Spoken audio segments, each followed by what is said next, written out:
beberapa hal tadi ya. Dalam CV saya perlu ralat karena saya tidak suka menjabat. Saya kemarin sudah meminta berhenti dari Kaprodi pas diambil jadi kepala departemen. Alhamdulillah sekarang sudah lepas dari jabatan, jadi saya kembali bisa berkeliaran apalagi kalau sudah pandemi tidak ada. Baiklah, seperti yang sebentar, saya agak gaptek ini. Saya akan tampilkan saja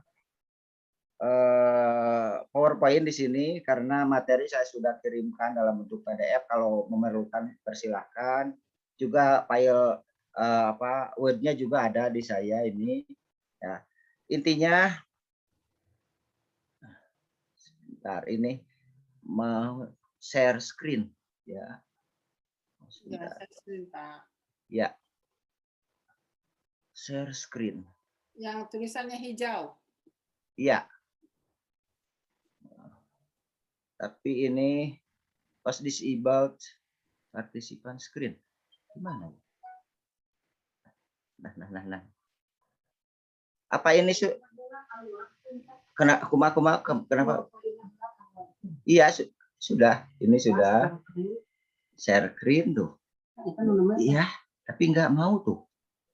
Punten Bu Elis itu dibantu. Itu mungkin karena hostnya bukan Bapak. Iya, Pak Undang kudu dijadikan host. Iya, diangkat dulu. Oh, ya hostnya. Host. Pesan saya baca. Maaf. Saya di tempat lain. Silakan. Pak Undang. Maaf, iya. tadi lupa saya. Ya, maaf ya. Ya, oke, alhamdulillah. Klik. Ya gini ya. Oke. Share screen heula. Ini sudah. Sebentar. Kita share screen heula. Ini kan share screen. Mohon, pas itu klik. Ini yang sedang diklik. Ya. Mahasiswa. Oke. Tapi nggak mau. Oh, alhamdulillah Ya. Saya kadang-kadang jadi grogi kalau udah berhadapan dengan Seperti ini ya. ya. Ini sudah bisa dilihat ya. Sudah, silakan Pak. Ya, baiklah. Apa ya? Oh ya, pertama-tama saya ucapkan selamat siang dan ya salam hormat kepada para ibu, bapak, adik-adik semua ya. Tadi lupa itu kakak saya juga Kang Tommy ya, itu barusan juga Bu Elis. Ya, pokoknya salam hangat. Di sini pada kesempatan ini sekalipun saya diminta sebagai pengajar tamu ya, khususnya dalam bidang filologi di Pasca.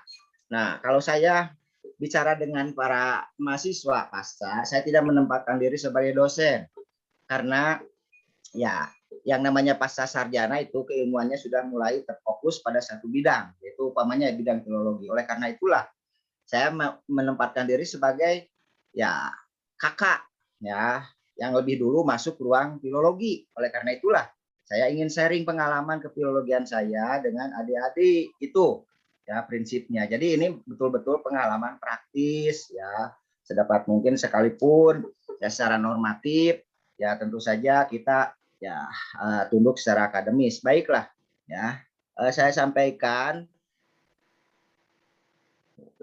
ya ini ya judul yang diminta hasanah naskah.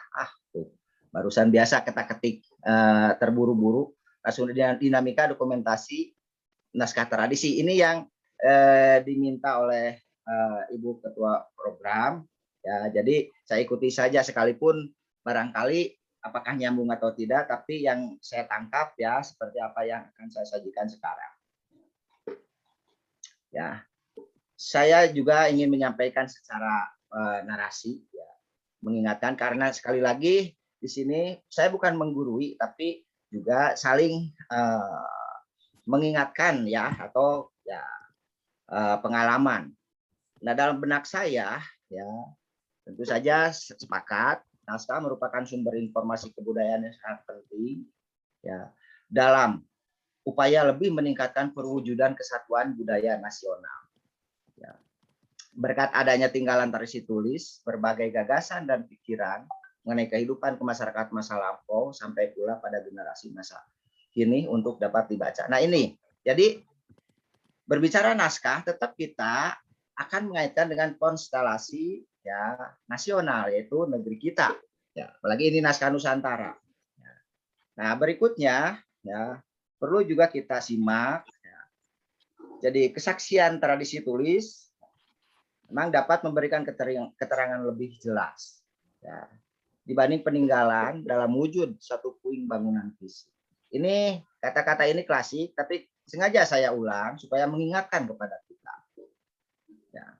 Setiap naskah disusun dengan rangkaian kata-kata yang semestinya lebih mampu menerangkan maksud dari wujud puing bangunan bisu. Nah ini ya, jadi rangkaian kata-kata, namun naskah ya tentu bisu pula selama aksara dan bahasanya belum terungkap secara menyeluruh.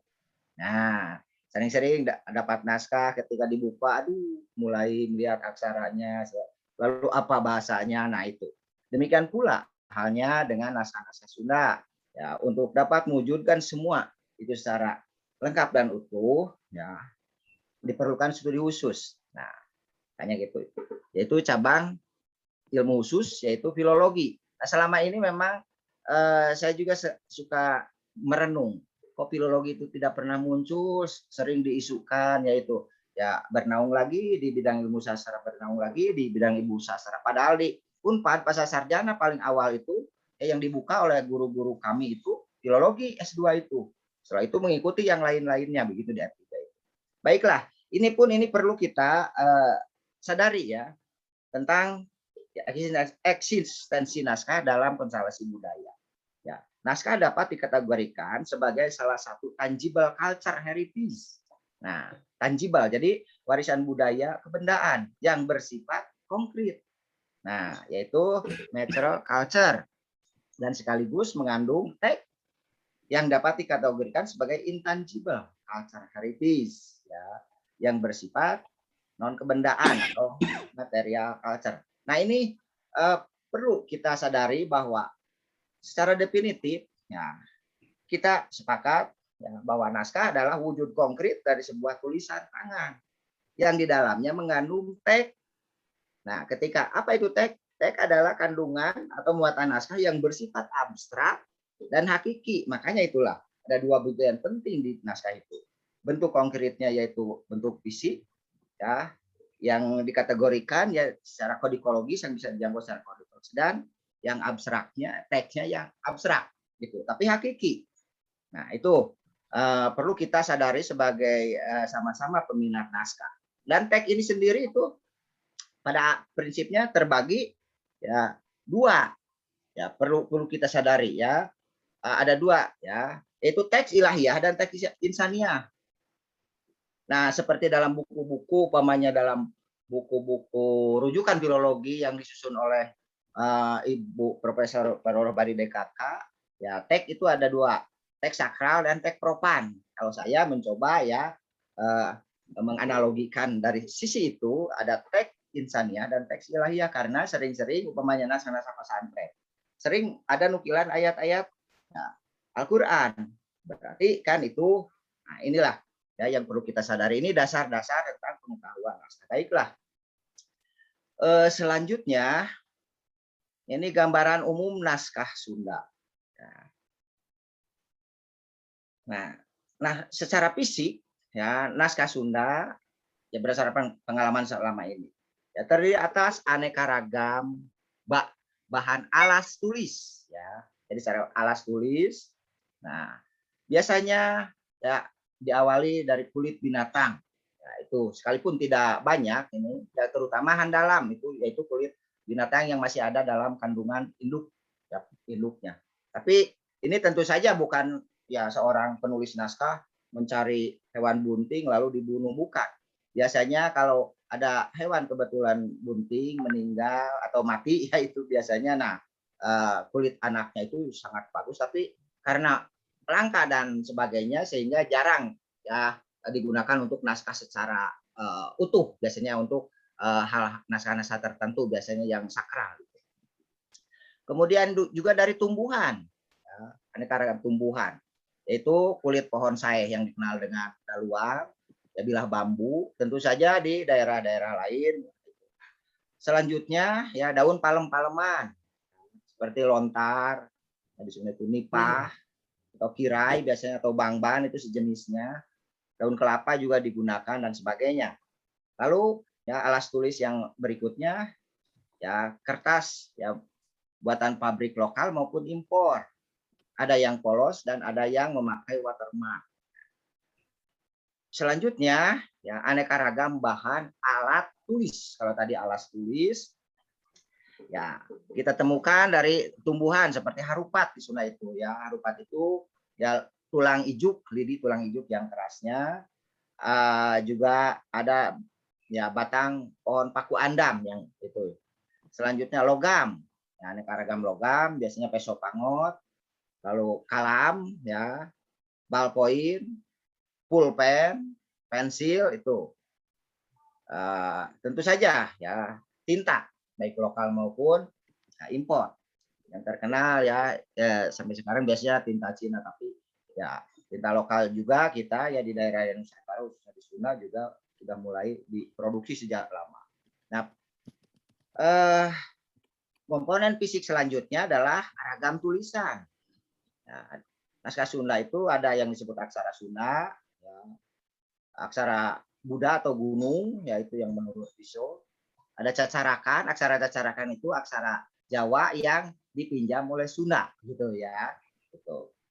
Ada aksara Arab plus pegon. Kalau aksara Arab biasanya digunakan untuk menulis ya bahasa Arab dalam naskah, sementara pegon itu ya dasarnya dari aksara Arab tapi digunakan untuk merekam sistem bunyi bahasa-bahasa lokal khususnya bahasa Sunda. Yang di Melayu biasanya disebut aksara Jawi atau aksara Gundil ya dan lainnya. Nah, selanjutnya ya aneka ragam bahasa dalam bahasa Sunda ya. Ada bahasa Sunda kuno klasik, juga ada bahasa Jawa kuno pesisiran, Melayu, ya, juga bahasa Arab, baik itu secara utuh maupun sisipan-sisipan dalam redaksi. Ya.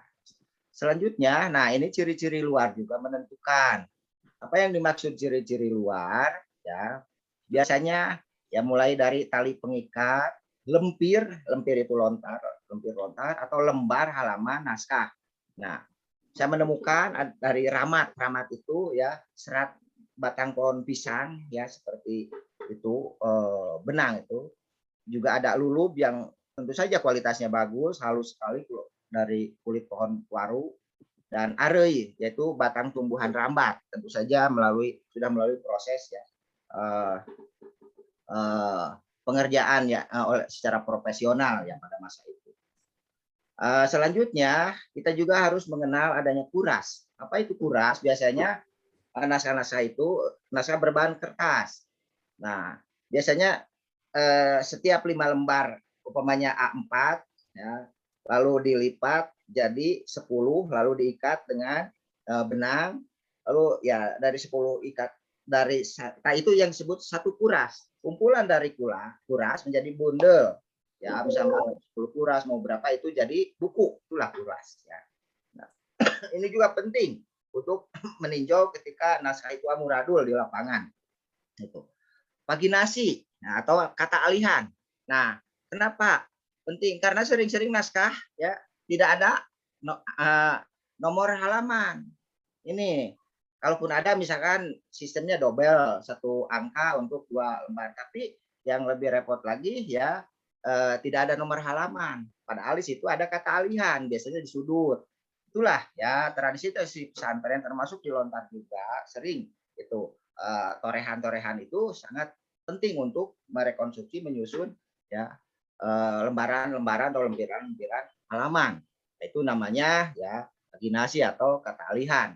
Yaitu biasanya penanda dengan kata awal pada baris akhir ya di ujung.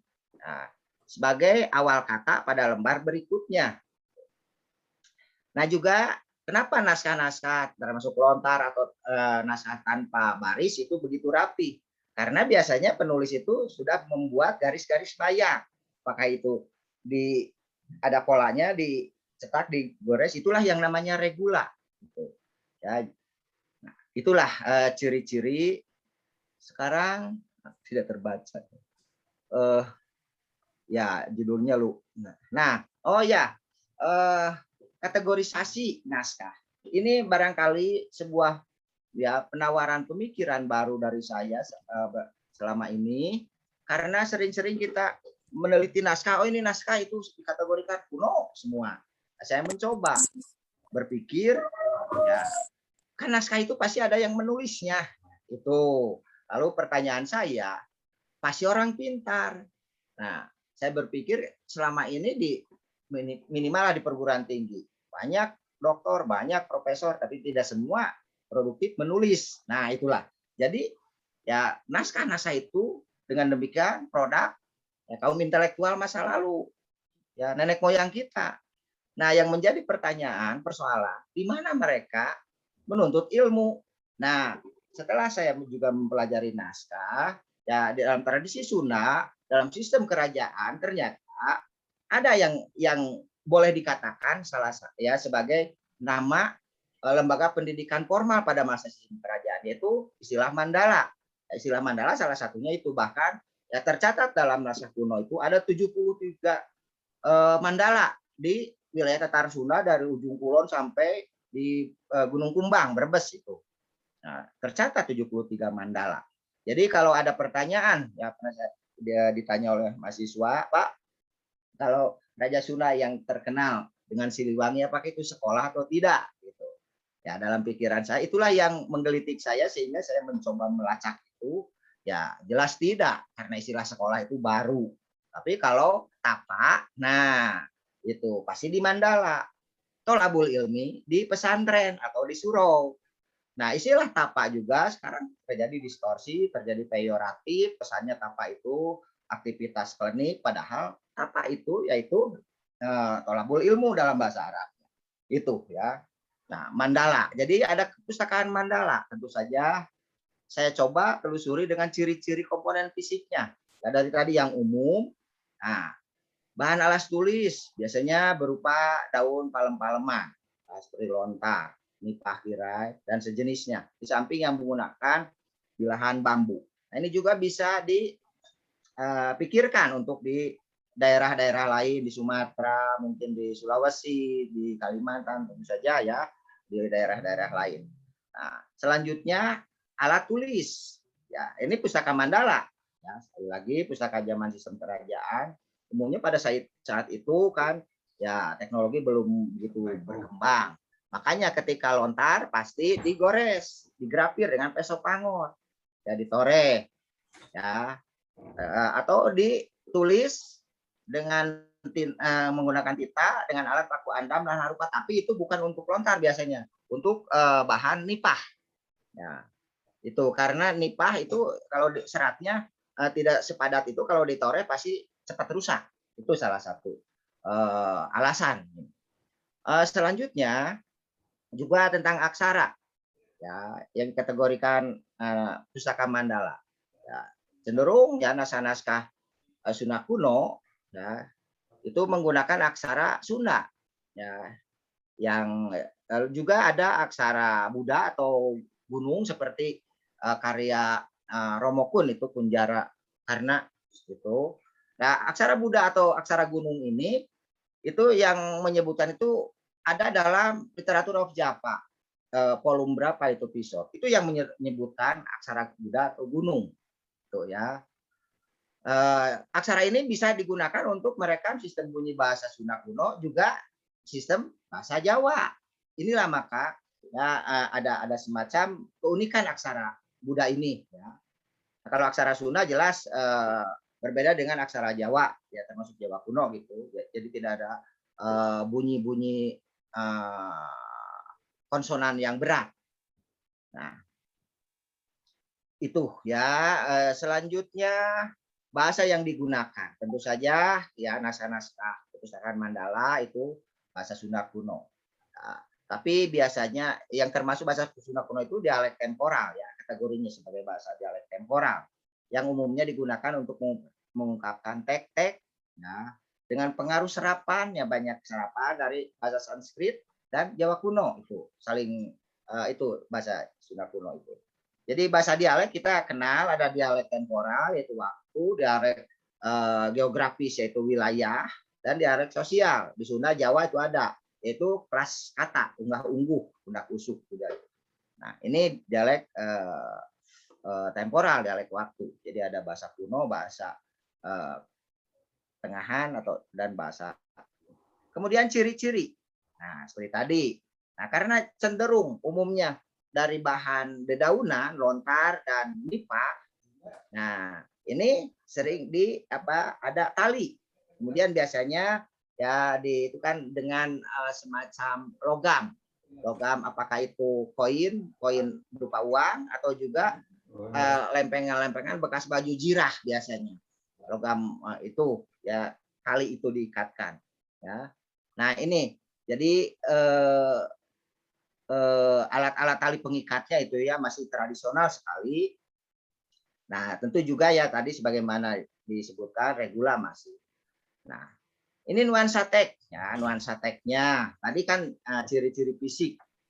Nah, saya mencoba ya menawarkan bahwa ada naskah yang bernuansa ensiklopedis. Salah satu buktinya adalah naskah Sang Hyang Siksa Kandang Karesian. Kisah mengenai petunjuk bagi kaum intelektual itu. Kemudian tentang toponimi, yaitu kisah perjalanan Bujang Amani yang sekarang ada di Bulian Library itu ya. Kemudian kisah keturunan Putra Rama dan Rawana, ini susastra cenderung. Sistem kekuasaan, ini Prahmen Carita Parahyangan ya. Selanjutnya tentang historis ya, Carita Parahyangan, Carita Ratu Pakuan. Perlu ya dikemukakan bahwa istilah carita di Sunda ini hampir menunjukkan bahwa ketika naskah itu berjudul Carita Parahyangan, carita itu pasti teks historis. Karena istilah sejarah itu kan baru kemudian dari bahasa Arab. Jadi makanya tidak ada naskah-naskah kuno di Sunda itu yang ya diawali dengan sejarah atau sejarah, tapi pasti carita. Carita itu kisah-kisah faktual. Nah, ini ya perlu kita juga ketahui dan pertimbangan untuk daerah-daerah lain.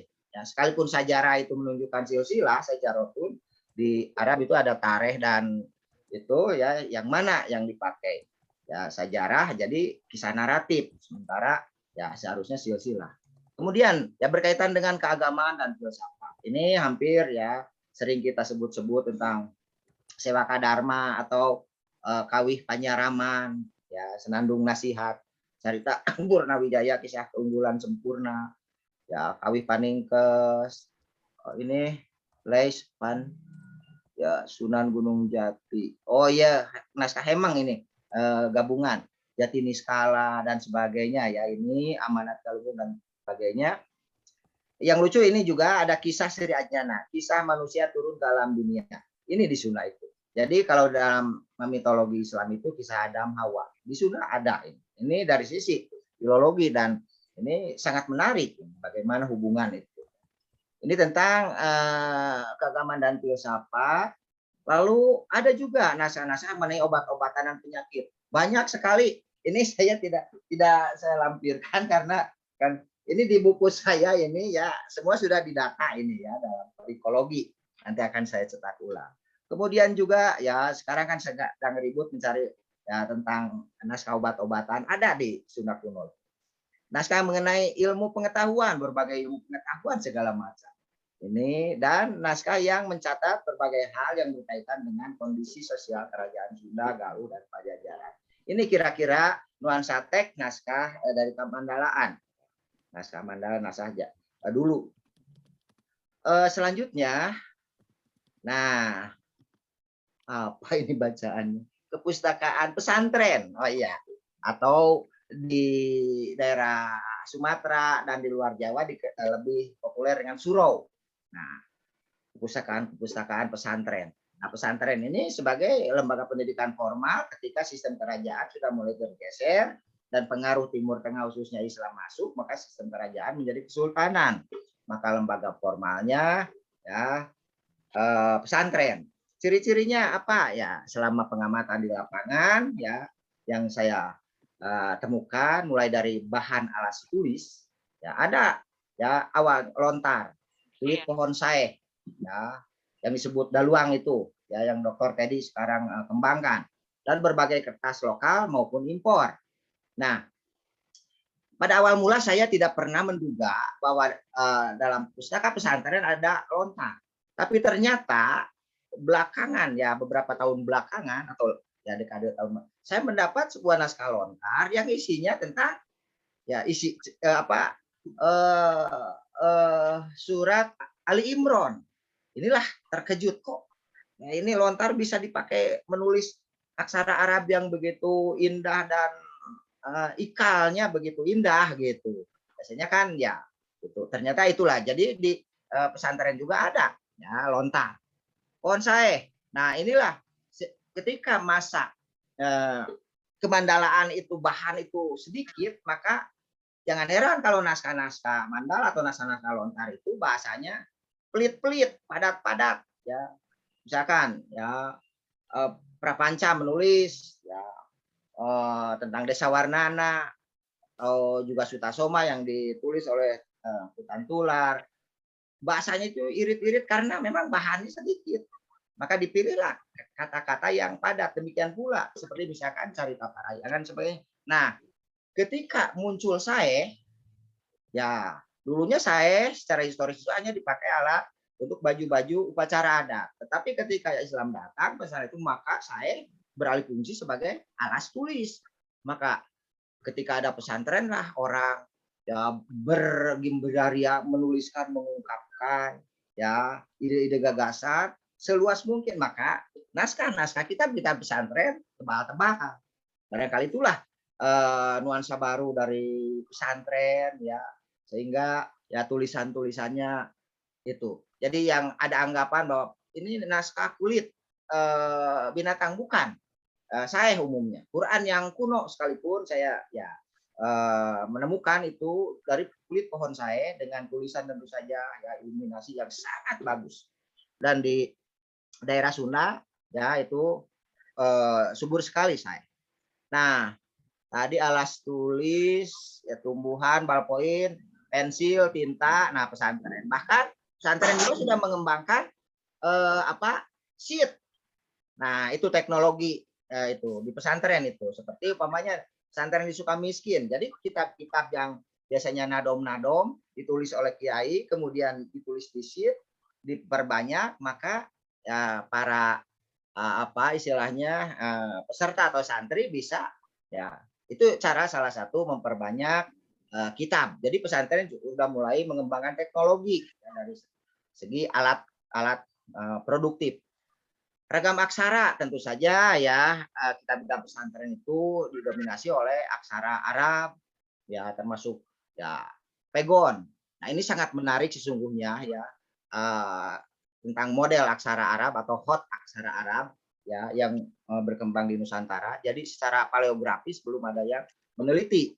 Sementara kita kan ya tahu ada 8 hot ya itu. Dan anehnya ya selama ini saya belum jarang menemukan di naskah Sunda itu yang ketika diidentifikasi hotnya hot apa naski yang digunakan dalam Al-Qur'an itu. Mungkin di sini juga ada pertimbangan itu untuk mengistimewakan ya Al-Qur'an itu. Ini. Kemudian bahasa Sunda ya umumnya digunakan dalam kitab-kitab pesantren dengan serapan bahasa Arab, bahasa Jawa, bahasa Melayu, banyak sekali itu. Bahkan ada naskah-naskah yang sepenuhnya berbahasa Arab, kemudian diberi surah atau tarjamah bahasa Sunda, Jawa, Melayu. Nah, sekarang nuansa teks. Ini mencoba ya saya memetakan dari sisi akademis batas pengetahuan saya, tentu saja. Nah, di sini saya mempersingkat nuansa teks naskah ya pesantren. Pertama-tama ditinjau berdasarkan bayangan tematik keislaman. Karena bukan kitab-kitab alat, kitab-kitab dasar, tapi ini naskah-naskah naratif. Ya, saya bisa mengkategorikan, mencoba mengkategorikan ya ada periode masa Islamisasi dan periode Islam. Ya, periode masa Islami seolah-olah naskah-naskah itu berbicara baru menepi ya umpamanya ini sebuah daratan ya, nah baru menepi di pinggiran-pinggiran itulah naskah-naskah bisa dilihat dalam saya tidak tampilkan judul-judul di sini, tapi dalam makalah saya contohkan beberapa judul. Kemudian ketika ada naskah-naskah yang sudah masuk periode Islam, ketika Islam sudah mendarat, nah disitulah ada tulisan-tulisan kisah-kisah apa yang sifatnya naratif gitu. Jadi itu bisa ditinjau. Kemudian ditinjau berdasarkan nilai-nilai ajaran. Ya, tadi tema-tema. Nah, ditinjau dari sisi ajaran, ya, saya melihat ya ada kitab-kitab dasar. Biasanya kitab-kitab dasar itu Al-Quran dan hadis, baik nukilannya tentu saja sepenuhnya, ya. Kemudian ada kitab-kitab tentang rukun Islam, ya, yang berkaitan dengan fikih, ya, usul fikih, ya, yang nanti yang berkaitan dengan syariah, ya, ini yang mengembangkan tentang nanti tafsir-tafsir ijma dan qiyas. Kemudian kitab tentang rukun iman termasuk ke dalamnya, nah ini ya, naskah-naskah suluk, naskah-naskah riwayat Nabi ini untuk penguatan ya tentang tadi ya tentang rukun Islam biasanya. Nah, kitab-kitab tentang akhlak juga banyak itu tertuang dalam naskah-naskah. Kitab-kitab tentang dakwah termasuk ke dalamnya. Nah, ini juga penyebar Islam dari luar Nusantara. Kemudian tokoh-tokohnya ada penyebar Islam dari Nusantara itu sendiri. Bahkan dalam kisah-kisah pustaka pesantren ada tokoh-tokoh yang berlatar pra-Islam tetapi sangat besar ya peranannya dalam proses Islamisasi ini, tentu saja dalam naskah-naskah. Kemudian naskah kategori pra-Islam termasuk di dalamnya tentang ilmu falak dan palintangan, ya, tentang mujarobat kan, itu primbon, bidang pertanian, hal-hal yang dilegitimasi keislaman. Intinya bukan isinya bukan fisiknya, tetapi karena isinya ya itu sangat bermanfaat untuk kehidupan peradaban umat manusia. Nah, berikutnya ini kepustakaan sekolah. Tentu saja ya ciri-ciri fisiknya, bahan alas tulis tentu saja sudah mulai ya kertas ya, lokal maupun impor, alat tulisnya juga sudah modern, logam, ballpoint, ya mesin tik dan sebagainya. Nah, barangkali ini ada sedikit kontradiksi. Kan tadi katanya naskah itu wujud konkret dari tulisan tangan yang di dalam. Tapi ini yang diketik dan bagaimana, disinilah ya kita sebagai sama filolog harus mulai ya mempertimbangkan ya pemikiran-pemikiran bahwa naskah itu wujud konkret dari tulisan tangan. Nah, itu ya yang di dalam. Tapi ya di sekolah sudah mulai ada, tapi paling tidak konsep biasanya sebelum di tik atau di itu biasanya ada yang disebut di Eropa itu kodeks ya, itu ya di Eropa dikenal dengan manuscript atau handscript. Setelah ditemukan seni cetak oleh Gutenberg, maka ya draft tulisan tangan untuk dicetak itu namanya kodek, maka muncullah ya studi kodikologi pada prinsipnya tentang naskah. Nah, ini jadi pustaka sekolah ragam aksara. Ya, di Sunda ada cecarakan. Nah, cecarakan di Sunda itu masuk melalui ya proses berinya sekolah. Ya, salah satunya yang membuat palenggarannya itu Rasuis gitu, cecarakan menjadi aksara Sunda. Maka salah kaprah lama sekali bahwa aksara Sunda itu cecarakan gitu ya. Jadi tidak hampir golongan tua itu ya ke aksara Sunda atau aksara Sunda kuno, yang asli itu dianggapnya aksara Kawi dan sebagainya. Nah, itu dalam upaya penyeragaman dan pengembangan proses pendidikan ya khususnya di tanah Sunda. Maka yang diambil aksara cecarakan karena berdasarkan mungkin ya kasus penelitian di pesisir utara, tidak ke dalam itu, dan aksara Jawa itu sudah berkembang sampai ke ujung barat Pulau Jawa itu ya, ke Banten itu. Sementara Jawa itu kan sudah jauh lebih dulu 1832 itu oleh Van der Tuk ya, itu di mesin cetaknya. Nah, makanya ya di sekolah itulah aksara cecarakan diajarkan. Tetapi juga aksara pegon masih berlaku di sekolah. Ya, tapi bahasa Latin ya. Nah, bahasa Sunda dengan pengaruh bahasanya bahasa Sunda dan pengaruh bahasa Arab tetap, bahasa Jawa, Melayu, Belanda, dan bahasa-bahasa barat lainnya. Selanjutnya aksara dan nuansa teks. Nah, naskah sekolah, pustaka sekolah. saya coba berdasarkan aksara cacarakan. Ada aksara cacarakan ya. Meliputi ya isinya tentang susastra, pengetahuan bahasa, tentang ortografi atau tata aksara, tentang keagamaan, ya, historiografi, kearsipan, pengetahuan berhitung, matematika, pengetahuan peternakan, etika, ya penanggalan atau kalender. Nah ini ya, jadi produknya dalam bentuk aksara, ada juga aksara pegon. Nah, yang aksara pegon itu yang berkaitan dengan umpamanya tentang keagamaan, biasanya ya, bercerita tentang misalkan kitab Injil suci karangan apa ditulis di pegon gitu. Jangan heran ya bahwa aksara pegon tidak hanya digunakan untuk ya apa isinya syiar Islam, juga syiar agama Kristen juga sudah cukup digunakan pada saat itu ya di sekolah-sekolah gitu ya. Nah, ini saya tidak munculkan contoh-contoh judulnya, tapi paling tidak dalam makalah saya itu dikasih satu-satu ya, tapi yang lebih lengkap dalam buku.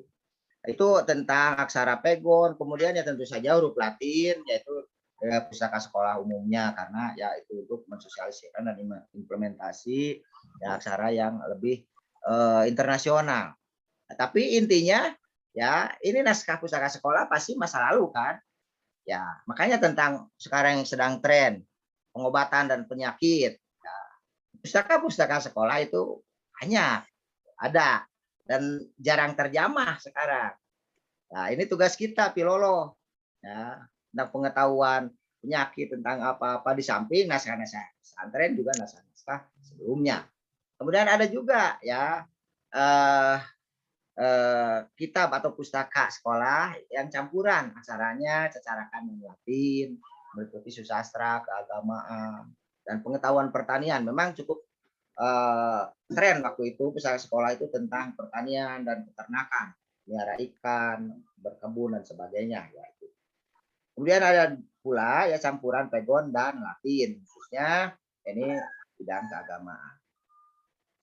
Nah, lanjut ya. Nah, ini apa upaya kalau nggak salah judulnya. Nah, oh iya, upaya penanganan naskah. Nah, pertama-tama ya, saya coba sajikan ya tentang proses upaya pencatatan, inventarisasi dan dokumentasi dalam bentuk katalogisasi. Ini salah satu ya proses dinamika tentang pernaskahan.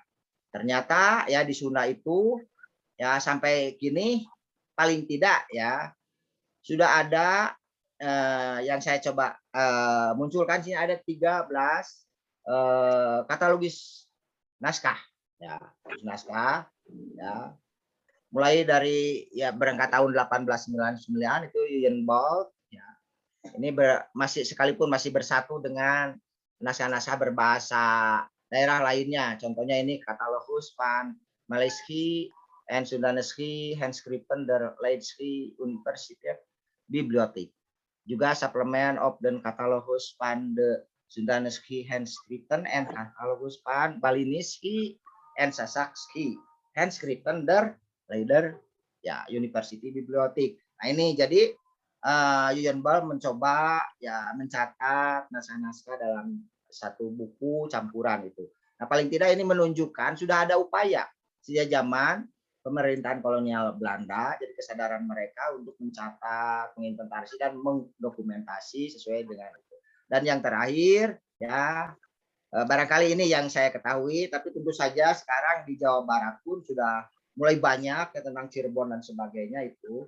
Karena katalogisasi tidak akan pernah terhenti sesungguhnya.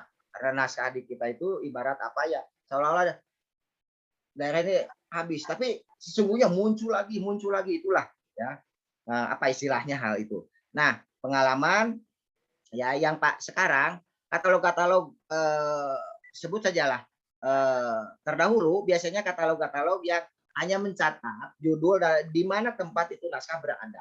Kemudian berkembanglah teknologi, maka sejak ada proyek Yayasan Obor atau yang di FEO dan sebagainya itu Prof Titik ya, ada naskah katalog induk naskah Nusantara kan dari Sunda, Jawa itu yang dari sono budaya itu. Nah, maka bentuk katalog sudah tidak hanya menunjukkan di mana tempat naskah yang diidentifikasi, dideskripsi, tapi juga disertai dengan proses digitalisasi dalam bentuk mikrofilm. Ini perkembangan kan, nah, mulai ya sekitar tahun 99 lah ke sini.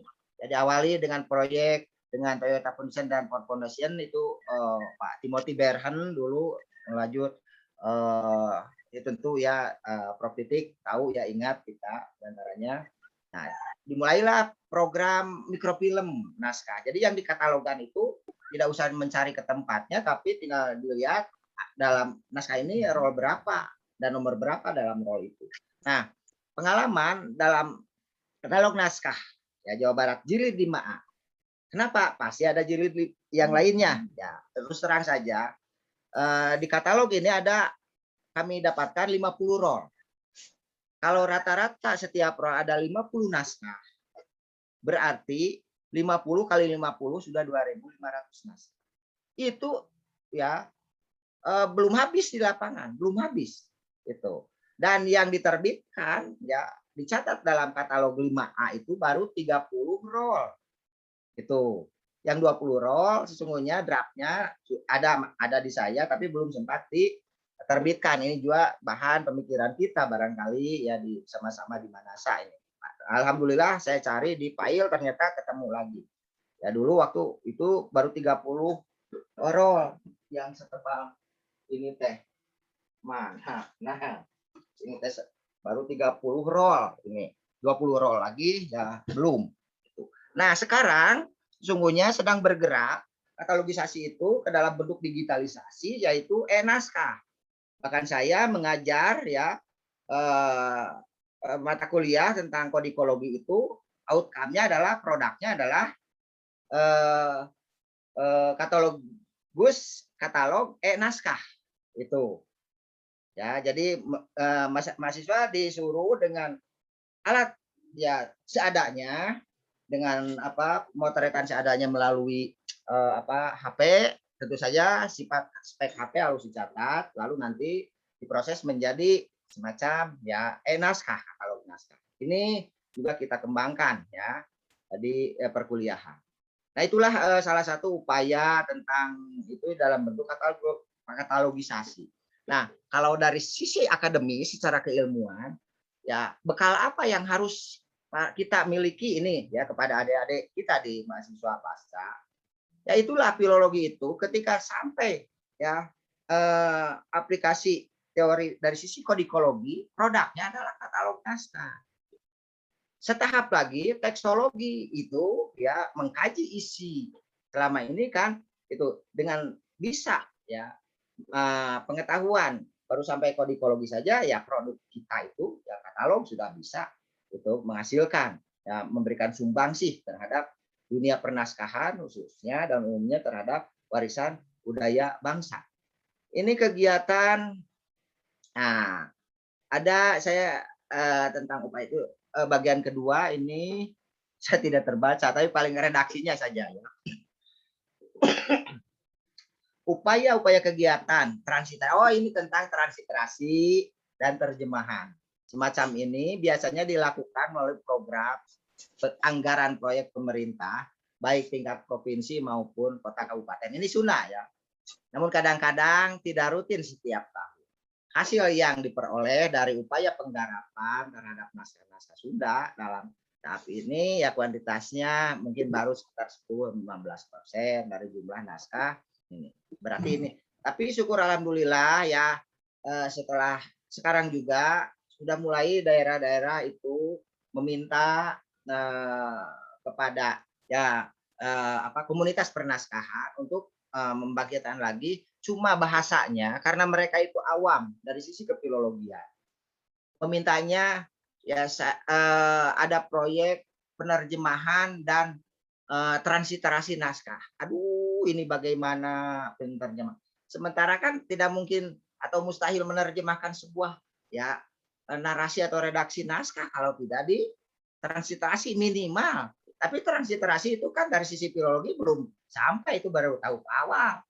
Karena ya hasil yang harus itu kan sebuah edisi atau suntingan yang sudah bersih gitu. Nah inilah tapi paling tidak perhatian pemerintah melalui Dispusipda atau Permusiuman dan sebagainya sekarang ya barangkali ini juga jasa besar bagi saya ini ya, keberadaan kehadiran Manasa di level nasional. Saya ingat ya ketika kita berkumpul di museum ada Kang Miing dari DPR RI kan itu bicara tentang naskah ya. Makanya sekarang alhamdulillah. Jadi ke daerah-daerah juga banyak kerjaan tentang naskah. Selanjutnya, nah ini yang penting barangkali ya ini khusus barangkali pengalaman saya secara pribadi ya, tapi juga barangkali perlu disaringkan upaya pengkajian secara akademis.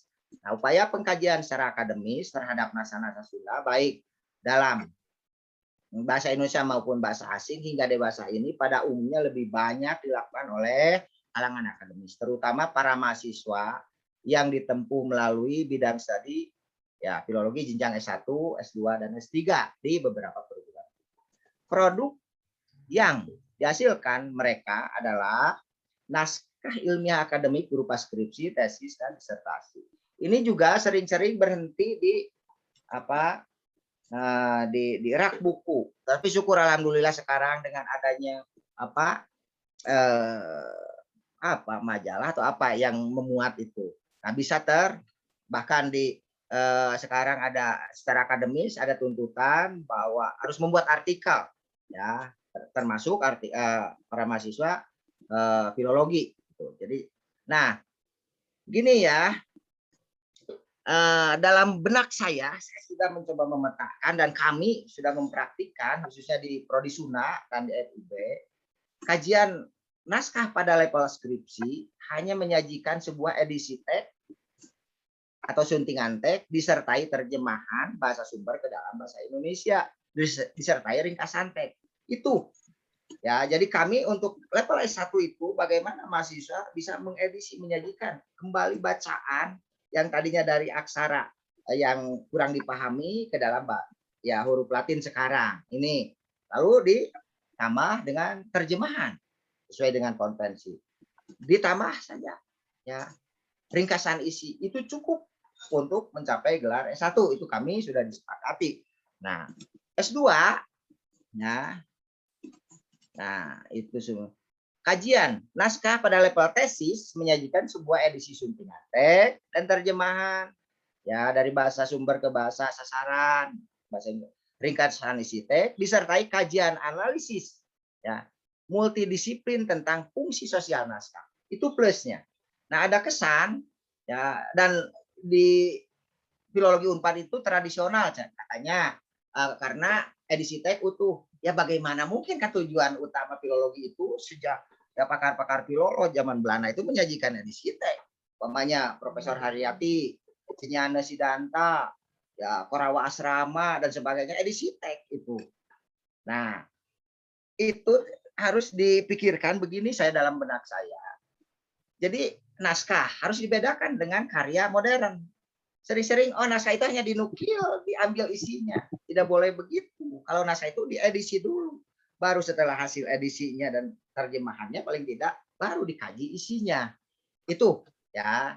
Nah, untuk level 2, level S2 ya dicoba mahasiswa itu kami ya dari sisi multidisiplin ini disimak fungsi sosial naskah. Fungsi internal, eksternal, kenapa naskah ini disakralkan, ini seolah propan di mana saja, kira-kira kenapa ada naskah, gitu. Nah itu bisa dijawab dari sisi isi dengan tentu ya alat-alat bongkar, mungkin ilmu-ilmu kesastraan, ya, dari struktur, semiotik dan sebagainya. Nah level S3 ya tentu saja di samping yang 3 itu edisi teks, terjemahan, ya tentu saja resume atau ringkasan isi. Yang jauh lebih penting adalah kajian analisis transdisiplin ya terhadap fungsi kandungan teks dalam relevansinya secara pragmatis dengan sangat kekinian. Itu S3 gitu. Jadi ya setelah edisi teks ada, lalu ini naskah itu bicara tentang apa? Yaitu apakah hukum, apakah keagamaan, apakah kesastraan, apakah bahasa, disitulah ini S3 itu harus sampai kepada peran disiplin. Barangkali itu ya upaya-upaya penanganan naskah berdasarkan ya pengalaman yang selama ini kami simak, kami lakukan baik secara pribadi maupun kolektif bersama-sama rekan-rekan sebidang keilmuan saya ya, baik secara formal ya di kampus maupun di lapangan. Barangkali itu yang bisa saya sampaikan terhadap khususnya adik-adik pasca sarjana yang berminat terhadap dunia naskah.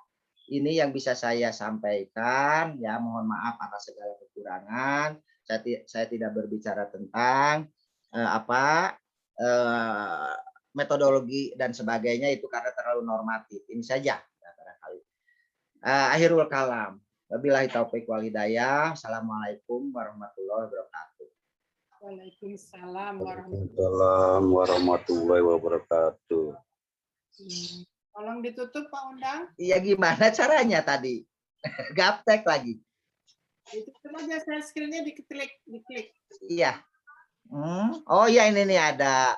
Aduh Gusti ya Allah ya Robi.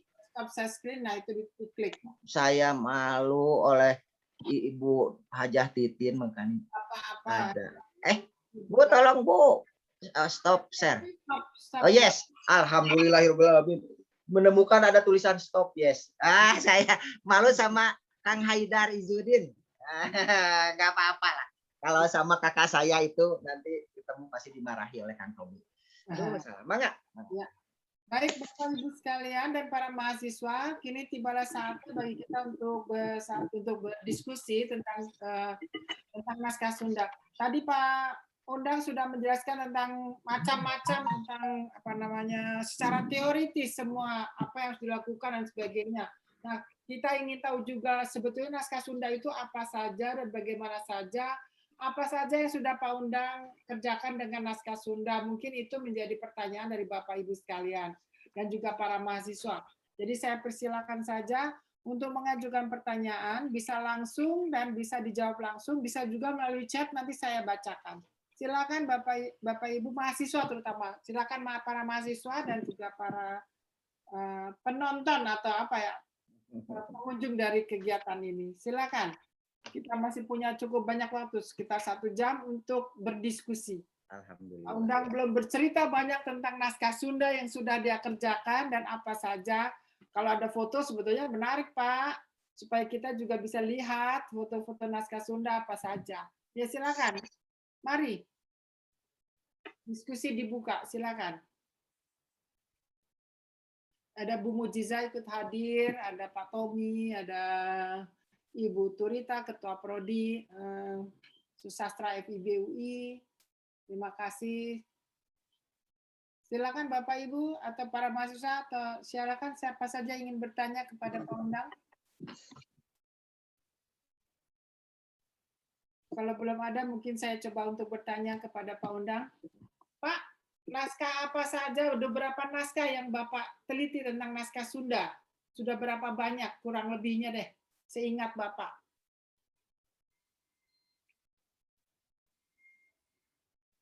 Suaranya Pak, nggak ada suaranya. Yang di Perpusnas, untuk tesis saya garap itu 3 keropak ya, yang judulnya Serat Catur Bumi, Serat Dewa Buddha, Serat Sewaka dan itu. Padahal semuanya diawali dengan kata deh Sang Hyang Hayu ikang ajar ya namami ringwong tadi kita. Maka ya itu adalah naskah Sang Hyang Hayu. Ada juga Serat Catur Bumi, tapi tetap masih Sang Hyang Hayu itu. Ya itu jadi ada berapa keropak? 367, 368 berapa lupa. Nah, kemudian Sewaka Dharma juga salah satunya. Itu paling awal saya latihan naskah ya tahun 86 ya.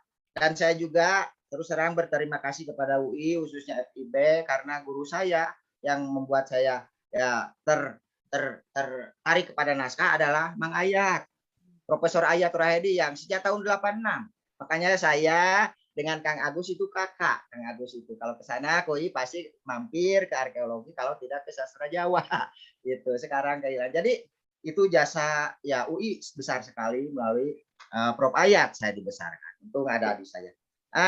Terus keropak yang digarap dengan Prof Edi ya ini saya harus buka Prof titik, tapi kalau boleh dikatakan ya, tapi upamanya dari keropak 20, 21, 22, 23 itu ya yang diantaranya yang ada dalam daftar pustaka itu ya naskah-naskah itu yang kuno.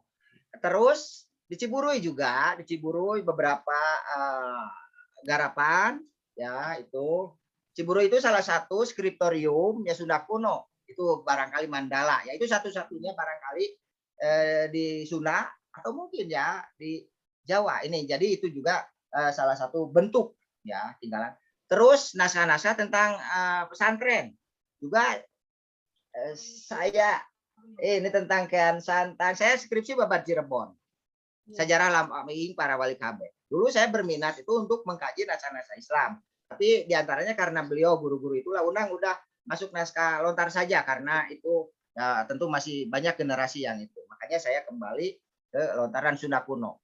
Untuk masuk naskah Sunda kuno itu susah sekali, beda dengan Jawa kuno. Makanya saya S2 kata almarhum Pak Aca ya ke Jawa kuno dulu. Makanya saya garap Sangyang Hayu gitu. Baru masuk Sewaka Dharma itu. Ya, ini ya ini keropak 420, 421, keropak 422, 4 gimana Prof titik? Tapi kalau dalam pustaka saya itu semua ada.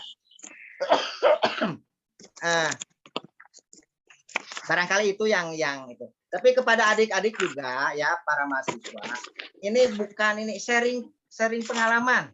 Pak Ger, sayang itu jangan ragu-ragu bertanya, saya bukan bisa tapi sharing mumpung ada kesempatan kapan lagi kita bicara apalagi dalam dunia filologi yuk kita sharing gitu. Ya. Itu Pak Prof Deti barangkali itu. Ya, sementara itu dulu Pak. Nah, ini ada pertanyaan dari mahasiswa Pak. Iya. Namanya Haidar Izudin. Nah, ini pertanyaannya. Selamat siang Bapak, saya Haidar izin bertanya. Jika pada susastra Jawa Kuda terdapat pengaruh India seperti Metrum India pada Kakawin Jawa, apakah ada pengaruh India pula pada susastra Sunda? Jadi kalau kalau sastra Sunda punya pengaruh India juga enggak? Kalau di Jawa kan ada namanya Kakawin gitu. Iya, iya. Jawab, Prof? Ya silakan langsung Pak. Iya. Ini berdasarkan data-data naskah barangkali ya. Nah, dalam naskah Sunda kuno ada yang sebut Nurdayen nyebutnya pantun Ramayana atau dengan judul lain kisah Putra Rama dan Rawana. Itu tentu saja kisah-kisah legendaris mitologis itu juga ada kaitannya dengan pengaruh-pengaruh sastra India. Tentu saja ada juga di Sunda ya naskah tentang Purnawijaya. Ya, Purnawijaya ini setelah saya baca ya itu salah satu bentuk versi lain dari Kunjara Karna di Jawa. Ini karena ini berbicara tentang ya kehidupan tokoh pendosa tetapi akhirnya bisa selamat ya di itu nuansanya Buddhis sekali. Nah di Sunda ada. Nah ini juga jejak-jejak tentang hubungan dengan sastra India di Sunda cukup lekat, sangat lekat sama hanya dengan di Jawa dan di Bali. Ya tentu di Bali. Tetapi tentu saja juga Sunda dan Bali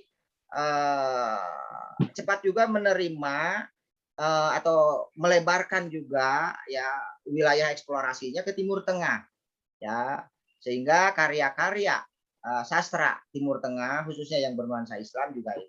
Nah, di Bali tentang tentu saja sangat lekat, tetapi juga di Bali tidak menutup kemungkinan kisah-kisah tentang Timur Tengah sudah sangat populer seperti ya tentang Nabi Yusuf dan sebagainya ditulis dengan naskah-naskah Bali yang ditemukan itu.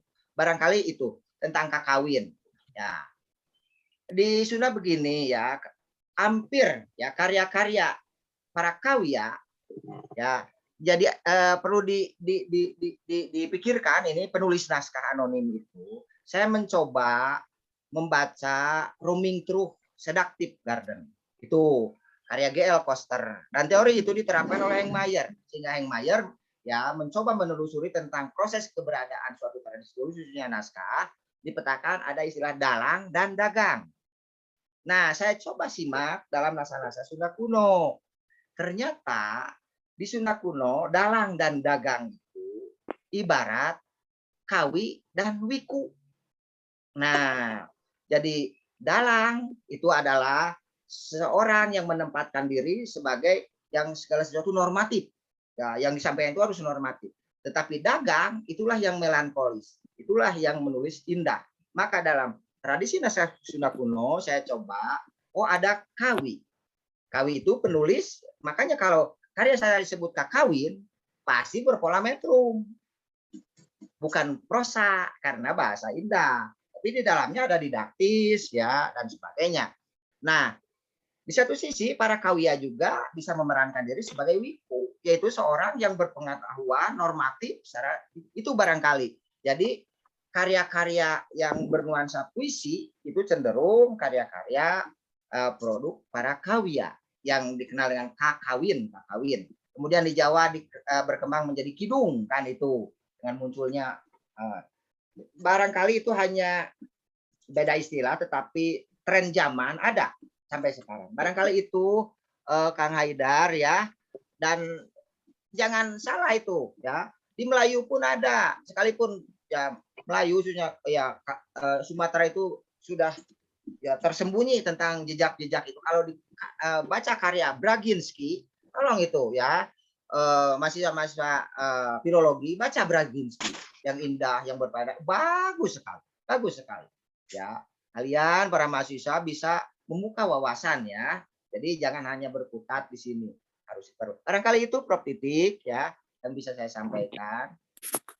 Jadi pada dasarnya di dalam sastra Sunda kuno pun juga ada yang namanya kakawin ya, Pak. Cuma ada bukan kakawin atau istilahnya beda gitu ya. Iya.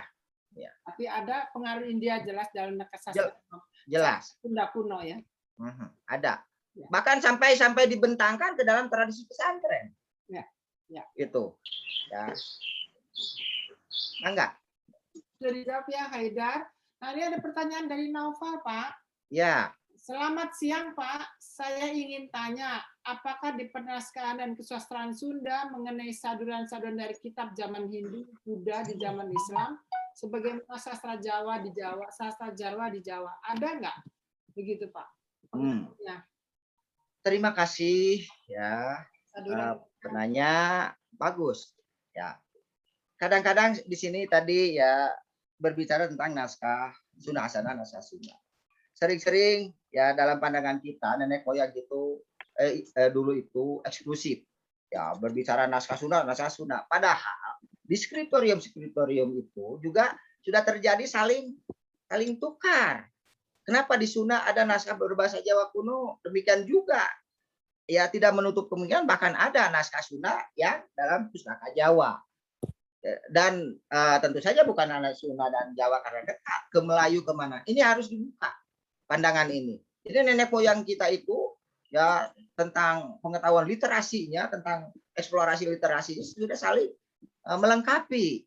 Maka kalaulah misalnya di Sunda banyak saduran gitu, dari Melayu akan kelihatan. Contoh upamanya pustaka pesantren kisah Indra Basu, Indra Bangsawan. Nah, istilah indera ya itu cenderung khas tipikal Melayu. Nah, itu. Makanya dalam naskah, dalam redaksi itunya banyak serapan-serapan, sisipan-sisipan kosakata Melayu. Ini ya. Itu hampir bisa dipastikan ya sisipan-sisipan kata kosakata itu juga akan memberikan bias-bias bagaimana ini naskah itu hubungannya gitu. Ya, dengan Bali dan sebagainya. Jadi sekali lagi ya, makanya ketika kita mengidentifikasi naskah berdasarkan katalog, jangan hanya umpamanya saya Sunda. Tidak hanya Sunda, saya mencoba membuka pisau. Literatur of Java. Ternyata ditemukan. Apalagi sekarang harus begitu filolog. Untuk mencoba memetakan jaringan intelektual yang terendapkan dalam naskah. Naskah itu hanya alat untuk melompat saja, begitu ya. Ini jadi melalui naskah sesungguhnya ya Indonesia Nusantara itu terbangun. Jadi Nusantara ada itu karena ada nenek moyang kan sudah menjalin pengetahuan sejak dulu. Begitulah barangkali yang bisa saya sampaikan. Itu makanya upaya Proptitik ini sangat mulia. Nah, ingin dari Sunda bagaimana seolah-olah inspirasi Proptitik ini kembali kepada masa lalu nenek moyang. Ya, itu bahwa naskah itu tidak eksklusif, saling bertukar. Barangkali itu yang bisa ya, saya sampaikan. Memang tujuannya supaya naskah-naskah dari berbagai daerah bisa dikenal oleh orang Indonesia. Jadi tidak hanya memiliki satu koleksi sendiri saja. Iya, iya. Ini ada pertanyaan berikut Pak dari Gali Iman. Selamat siang Pak Sampurasun. Rampes. Apakah ada teks Sunda yang secara spesifik menyebut atau membahas agama masyarakat Sunda kuno yang belum terpengaruh atau dipengaruhi ajaran Hindu-Buddha? Ada nggak Pak? Dalam naskah Sunda kuno. Secara eksplisit memang ya tidak kelihatan, tetapi faktanya seperti umpamanya saya saja akan meneliti tentang Sewaka Dharma. Itu judul yang populer dalam katalog. Tetapi sesungguhnya bukan judulnya, tetapi itu cenderung para pakar filologi sejak zaman pakar-pakar Belanda sampai senior-senior guru-guru kita, guru saya itu menyebutnya Sewaka Dharma, pengabdian terhadap hukum. Tetapi redaksinya yang di Sunda Sewaka Dharma itu begini. Ini kawih panyaraman, dikawiheun ubar keun. Nah, ngarana pangwereg Dharma, nuhuning Sewaka Dharma. Nah, ketika ada kata tunjuk ini kawih panyaraman. Nah, itu judulnya kawih panyaraman. Kalau di Indonesia kan senandung tausiah, caram di Sunda itu ya dicaram bukan dicarek tapi dinasihati, kawih nasihat. Nah, di situ dibicarakan ya tentang pandangan-pandangan filsafat religio filosofi di mana sesungguhnya ya tentang kehidupan ya kemudian tetapi juga gambaran-gambaran khas ya lokal dalam arti begini agak di luar Hindu Buddha itu ada contoh misalkan ya hyang tunggal sungguhnya istilah hyang dan sebagainya saya kira ini perlu dipikirkan bahwa ini khas Nusantara termasuk Sunda cuma nama-nama itu lebih cenderung diawetkan dalam tradisi keagamaan Hindu Buddha. Itu orang Baduy mengenal tentang Wisnu, tentang apa dan sebagainya, tapi mereka tidak mengaku sebagai agama Hindu, tapi Sunda wiwitan, gitu, atau Selam wiwitan. Nah, dalam tradisi naskah yang berbicara tentang keagamaan, di Sunda itu hyang tunggal, ya. Nah, ada sifatnya 11, semua ya negasikan. Adwaya, tidak ada duanya. Arupa, tidak berupa berjenis laki-laki, perempuan atau diantaranya. Awi mohita, tidak akan terjangkau oleh ilmu pengetahuan. Jadi tidak bodoh. Pokoknya semua A kecuali Prabu Tarbawa. Raja dari segala maharaja yang kau ketahui itu yang tunggal itu masih itu. Maka dikenal juga kumaha nu ngersakeun. Kumaha anjeunna. Nah itu barangkali kalau dalam Islam itu Asmaul Husnanya gitu, yang manon dan sebagainya. Itulah yang menggambarkan bahwa ajaran-ajaran tradisi Sunda pra Hindu Buddha masih konsisten. Itu diantaranya. Makanya ada semacam tempat misalkan keagamaan. Tentu saja saya suka ngobrol dengan Prof. Agus Haris Munandar kan. Agus Haris. Jadi tempat-tempat ritual keagamaan itu yang disebut lemah parahyangan dan lemah dewa sasana. Nah, simbol lemah parahyangan seperti yang di Baduy itu harca domas, ya bukan arca domas, cuma ada semacam lingga batu dan dikelilingi batu tanpa perubahan apa-apa. Itulah ya yang disebut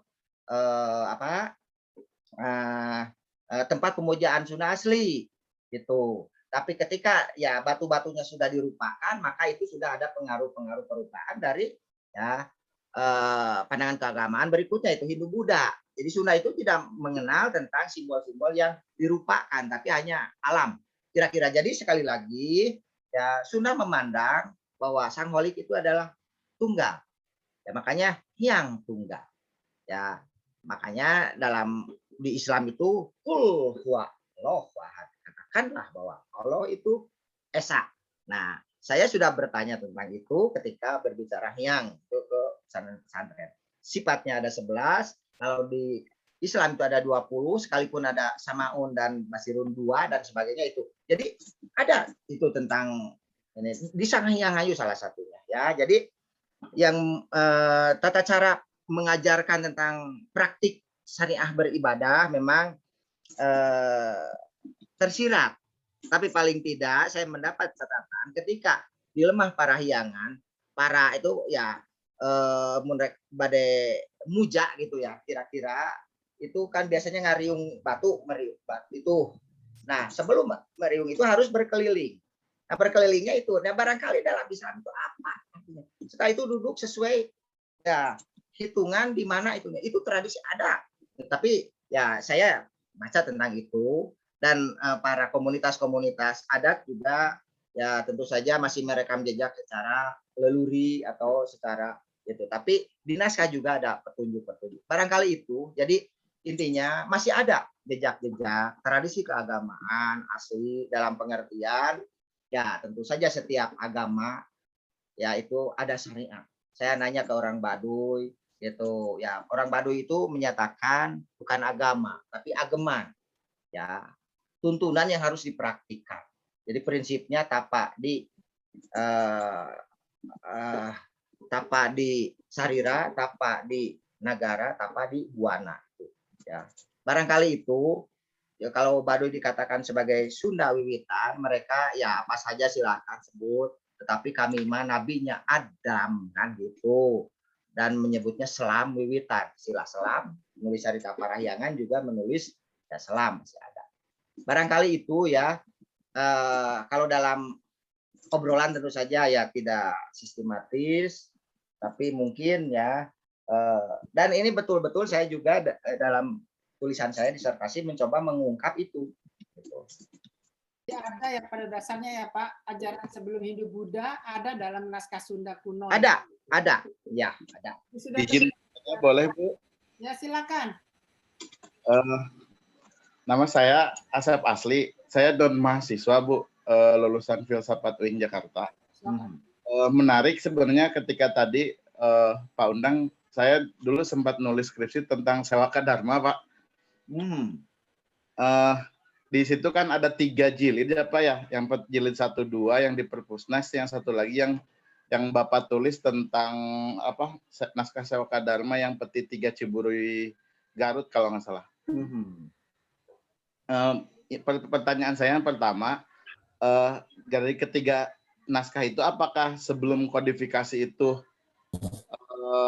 bagaimana bentuk awalnya sehingga dijadikan berjilid-jilid, apakah memang sudah terbentuk jadi 3 jilid katakanlah gitu Pak, jadi 3 naskah. Diskusi pada hari ini, saya kira pengayaan seperti itu dari saya. Ya, lanjut. Mungkin dijawab dulu saja Pak. Oh iya. Apakah 3 jilidnya memang terbuat 3 jilid ataukah siapa yang membuat jilidnya menjadi 3 jilid itu, Bu? Begini ya, ini tentang naskah-naskah koleksi Perpusnas dulu itu kan di Museum Nasional ya itu tentang Sewaka Dharma. Jadi Sewaka Dharma yang saya itu yang sudah kuno lontar itu, tapi juga ada naskah yang berjudul Sewaka Dharma atau Serat Sewaka atau Serat Dewa Buddha yang bertulis, yang beraksara Buddha dengan tinta itu di dalam nipah itu disebut. Nah, terus Sewaka Dharma yang saya garap dan saya bandingkan ya di Ciburu itu lontar berbahasa Sunda kuno. Ya. Nah, Kenapa Ibu? Oh iya, terima kasih Bu Elis. Nah ini, jadi saya juga baru baru dengar ini ada berjilid-jilid ya gitu, saudara Aas ya, karena begini ya, kalau boleh saya katakan, yang di Perpusnas juga judul-judul yang sekarang masih digunakan itu hasil kan kodifikasi para kurator, pilolo-pilolo masih zaman apa masa Belanda ya itu itu Hole, Koenstuar, Brandes dan sebagainya gitu. Jadi sering-sering begini pengalaman saya di lapangan ketika mengidentifikasi naskah, kadang-kadang juga harus diteliti kan apakah karena judul sebuah karya tulis ada 3 dasar. Ada berdasarkan nama tokoh, ya, ada berdasarkan nama tempat, ada berdasarkan nama isi. Itu. Nah, yang misalkan Babad Diponegoro, Babad Tanah Jawi, terus biasanya naskah-naskah yang berdasarkan isi itu ya seperti Sewaka Dharma begitu ya. Nah, istilah Sewaka Dharma cukup populer, tetapi sekali lagi serat Dewa Buddha pun atau Sang Hyang Hayu itu bermacam-macam judulnya. Buana Pitu dan sebagainya. Kenapa misal serat Catur Bumi?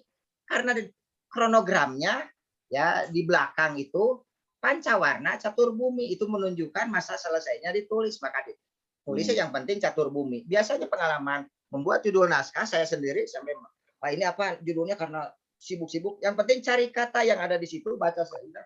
Oh ini naratif ini, oh sebut aja nama tokoh itu. Nah, maka tugas Pilolo bukan hanya tunduk kepada judul-judul naskah yang ada sekalipun di Perpusnas yang sekali berperpusnas ya yang kebanggaan kita itu juga jangan serta-merta kita itu judul sesuai dengan Perpusnas. Itu harus dilacak Pilolo itu. Makanya ada biasanya dalam garapan khusus mengenai pengupasan tentang judul. Biasanya judul itu ada kata tunjuk termasuk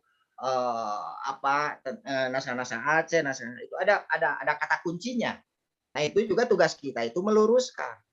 Makanya Sewaka Dharma yang 307 kalau tidak salah itu yang Sunda kuno itu sesungguhnya di dalamnya itu Kawih Panyaraman. Kan di redaksi awalnya ini Kawih Panyaraman. Nah, sebutan Kawih Panyaraman diperkuat dalam Sang Hyang Sisa Kandang Karesian. Hayangnya hokmah ing sakweh ning kawih. Nah, kawih Panyaraman, kawih apa itu. Nah, kawih di sini senandung ya. Itu kira-kira. Jadi sekali lagi mohon maaf saya agak gelap pertanyaan masih berjilid-jilid gimana gitu ya. Karena yang saya garap itu Sang Hyang Hayu itu juga ada yang disebut serat Sewaka Dharma juga itu ya, itu. Yang almarhum Mang Ayat juga itu kan salah satunya. Ya, itu. Mungkin itu barangkali. Makasih Pak. Makasih banyak Pak. Saya kira mungkin bukan berjilid-jilid tapi memang jumlahnya lebih dari 1. Iya. Jadi itu maksudnya bukan salah satu teks judulnya juga jilid. Misalkan jilid 3 Peti Ciburu Garut, jilid 1 2 yang Pak Saleh Dana Sasmita misalnya. Nah, apakah dalam benak saya itu apakah itu sudah tersusun gitu kemudian dijadiin satu jilid kayak gitu jadi pertanyaannya. Hasil penelitiannya barangkali ya. Asya. Baik, mungkin nanti bisa dipikirkan lagi atau mungkin nanti bisa lebih ini lagi Pak. Iya, baik gitu. Bagus pertanyaannya. Yuk. Terima kasih banyak Pak. Iya. Dari Haikal, dari mahasiswa Haikal ini pertanyaannya. Selamat siang Pak. Ya, selamat siang. Haikal ingin bertanya mengenai bentuk perlawanan dari karya naskah Sunda. Apakah terdapat daerah tertentu yang memiliki bentuk metrum berbeda seperti pada naskah Jawa Keraton dengan naskah Jawa Pesisiran? Terima kasih Pak. Kalau Jawa naskah Keraton dan naskah Pesisir itu berbenturan. Nah, kalau dari naskah Sunda apakah ada yang seperti itu begitu? Iya. Berdasarkan pengamatan dan pengalaman selama ini ya mencoba mengidentifikasi dan membaca naskah. Jadi tadi juga saya ya ungkapkan bahwa redaksi sebuah naskah ada yang berbentuk prosa maupun puisi. Nah, prosa harus dibagi dua, prosa naratif dan prosa deskriptif. Kalau naratif biasanya kisah-kisah, lakon, sejarah. Kalau deskriptif itu biasanya berisi tentang bab-bab, itu uraian. Ya, selanjutnya ada puisi. Puisi pun ada puisi naratif, puisi deskriptif. Contoh wawasan, umpamanya kisah mengenai tokoh Amir Hamzah, umpamanya wawasan Amir Hamzah. Itu puisi, tapi puisinya naratif. Begitu. Jadi puisi beralur seperti itu. Kemudian karya-karya puisi biasanya terkunci dengan pola-pola metrum puisi. Yang sudah dikenal pertama ya metrum puisi yang paling kuno itu oktosilabis atau 8 suku kata. Itu seperti ya Sewaka Dharma, Bujangga Manik, ya, termasuk itu salah satu prasasti Ciaruten itu zaman Tarumanagara juga itu 8 suku kata yang dikenal dengan Kawi Anustup ini ya. Wikrantasah, Wanipate. Nah, Tarumanagaren rasa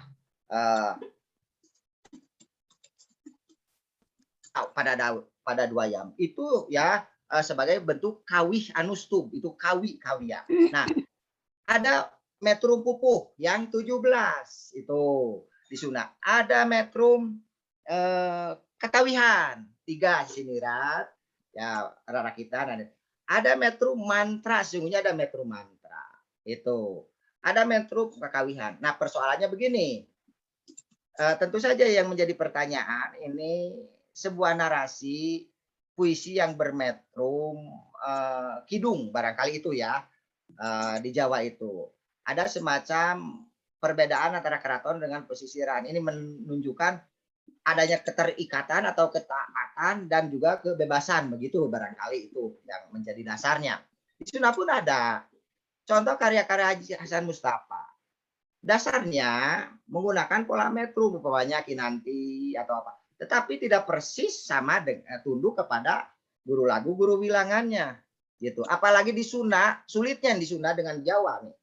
Di Sunda itu susah untuk membedakan mana vokal panjang, mana vokal pondok, pendek. Di Jawa itu ada penanda. Ini juga salah satu kesulitan. Ya, ini kalau di Jawa sudah terukur metrum kelihatan mana vokal panjang, vokal pendek, ya, konsonan dan sebagainya. Nah, barangkali itu. Jadi di Sunda ada semacam katakanlah dalam ekstrimnya pemberontakan atau perlawanan. Sekalipun sesungguhnya itu bukan itu. Dan inilah yang menarik bagi kita, bagi filolog. Dari sisi metrum pun itu sangat menarik dan akan mampu mengungkapkan tentang nilai-nilai ya sosial ya saat naskah itu ya. Barangkali itu ya. Jadi tentang adanya kebebasan, keterikatan. Tentu saja kalau karaton penuh norma jadi itu. Dan yang menjadi pertanyaan atau pemikiran saya selama ini khusus ini barangkali ada kaitannya dengan jawaban atau tidak. Yang namanya di Sunda itu pupuk ya wawasan-wawasan atau ya di Jawa disebut dengan tembang, mabasan dan sebagainya itu metrum-metrumnya kan metrum pupuh. Nah, selama ini diajarkan di sekolah. Tapi belum pernah ada yang meneliti siapa yang menciptakan pupuh. Sesungguhnya setelah saya telusuri, salah satu bias-bias itu adalah para wali songo. Jadi ya pupuh yang 17 umpamanya di Sunda, tidak semuanya diciptakan oleh seorang wali. Gitu. Tapi wali ini ya Dangdang Gula siapa ini sehingga jadilah itu. Makanya jadi kidung. Ini juga sangat menarik dari sisi penelitian, dari sisi filologi. Itu ya. Karena selama ini seolah-olah pesantren tidak mengajarkan seni, bahkan yang menciptakan tentang metrum-metrum ya pupuh itu ya itu kalangan ya sebut saja lah para kiai-kiai seperti itu untuk mengimbangi ya metrum-metrum syair dari Timur Tengah. Barangkali itulah itu ya. Jadi Jadi sebetulnya tentang perbedaan metrum tentu itu ada di Sunda juga ada. sebetulnya ada dan naskah Sunda juga ada semacam pertentangan, bukan Per- pertentangan sih sebetulnya, tapi Ya. ada kelompok sastra keraton dan kelompok sastra pesisiran gitu. Ya, iya itu. Semacam gitu ya.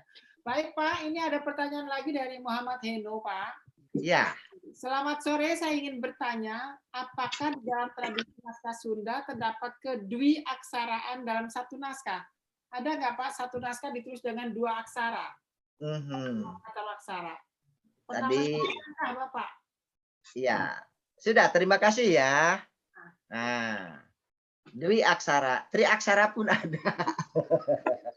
Itu. Ini jadi itu ini yang penting kita selidiki selaku filolog itu harus diselidiki. Kenapa ini ada lebih dari beberapa aksara? Tentu saja ya, apakah dalam satu bahasa? Nah ini latar belakang proses.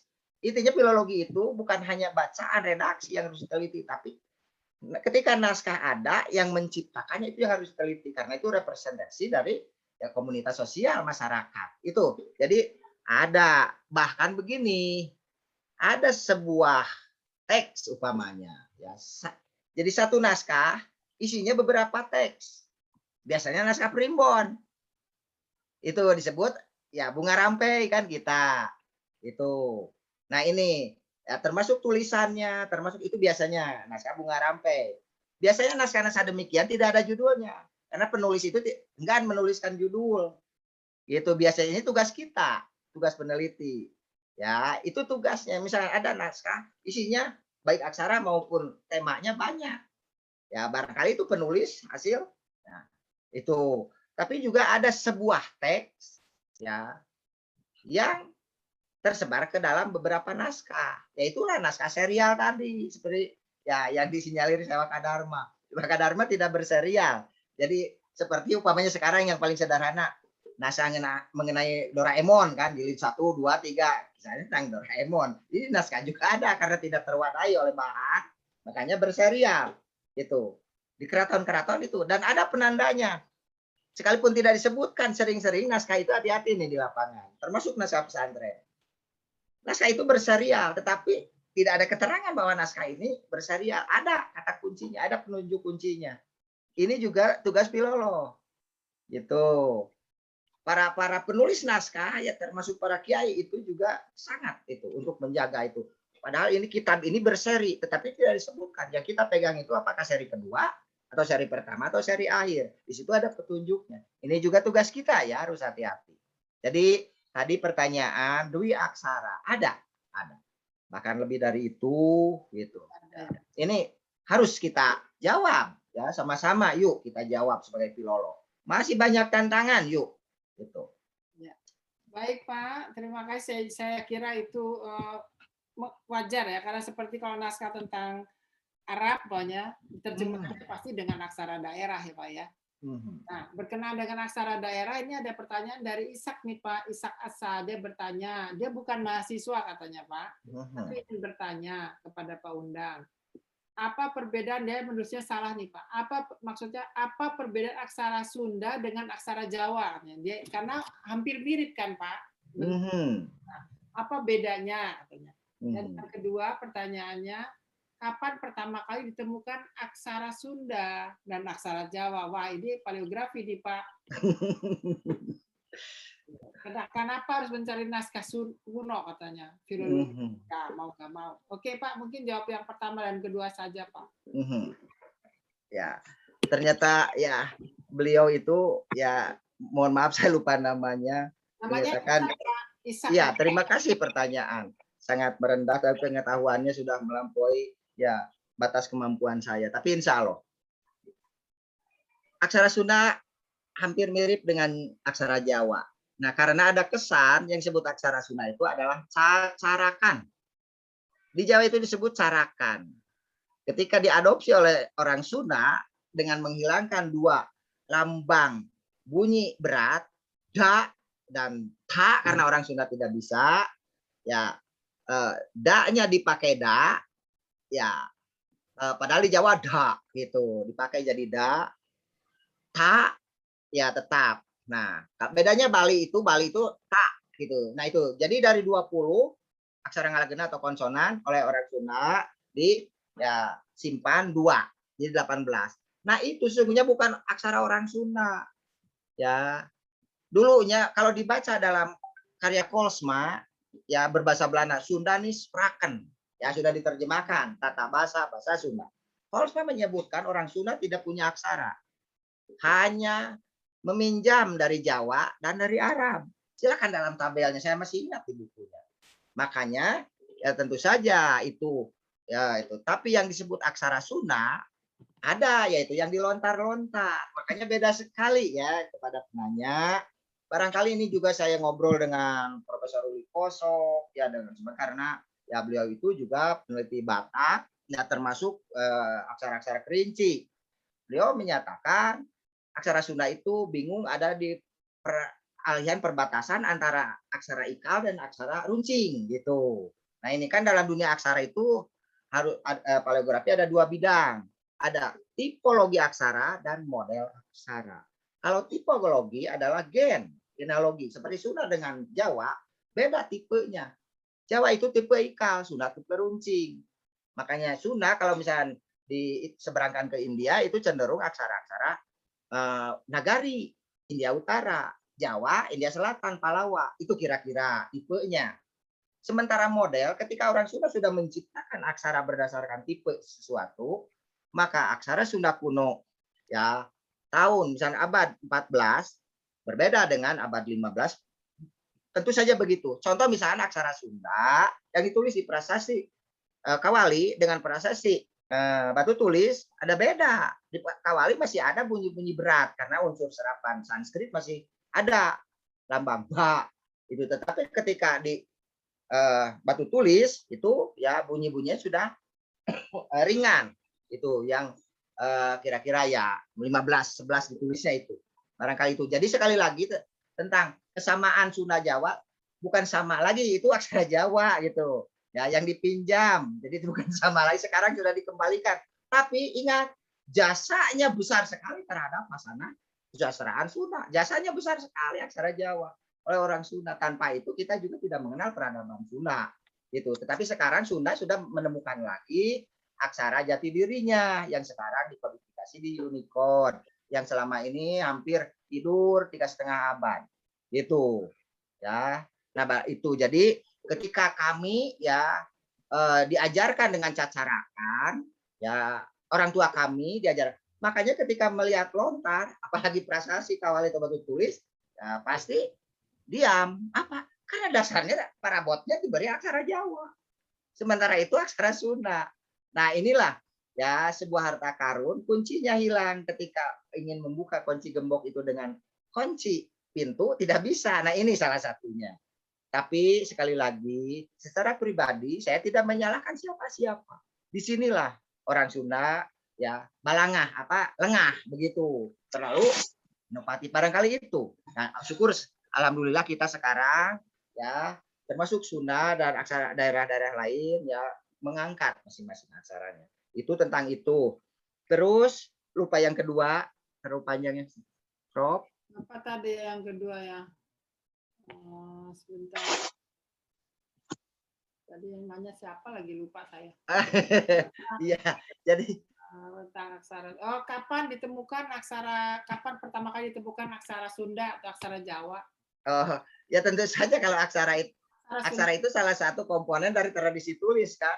Iya, iya. Ketika tradisi tulis itu ditemukan angka tahun itu pasti paling tua, tapi paling tidak ya kalau aksara Jawa kan prasasti Canggal itu berbicara tentang Sanjaya 732 kan itu sudah aksara Jawa kuno. Terus prasasti Kota Kapur umpamanya itu kan Melayu kuno di Sriwijaya. Di Sunda itu ya prasasti yang selama ini sebut saja yang paling populer sekalipun itu prasasti Kawali itu zaman Niskala Astukancana 1350 sekian lah begitu ya. Tapi bukan berarti bahwa aksara Sunda berawal di situ.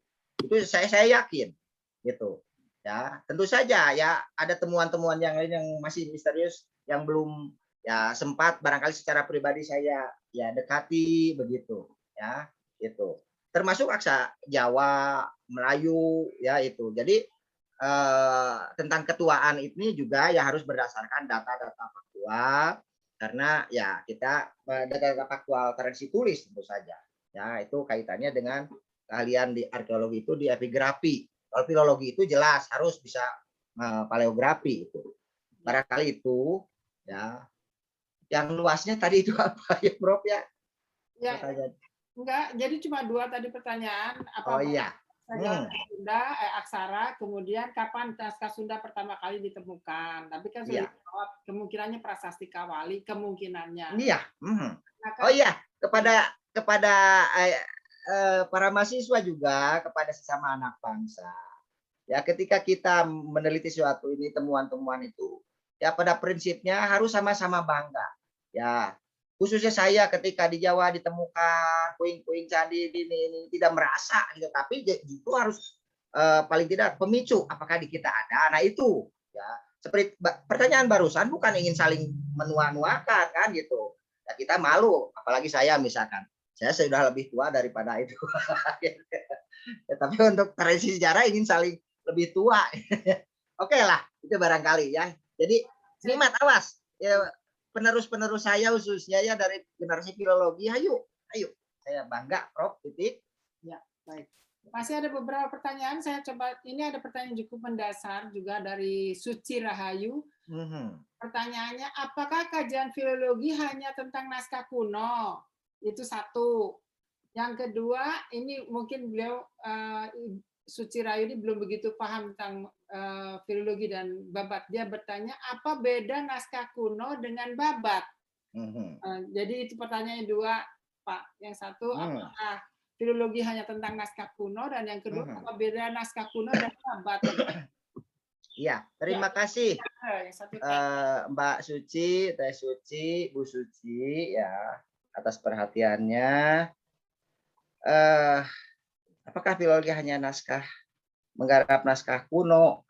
Nah, ini juga pertanyaan yang bagus. Selama ini kan filologi itu objeknya naskah. Tetapi faktanya ya ketika Eropa naskah sudah tidak ada, munculnya teks cetakan kan itu.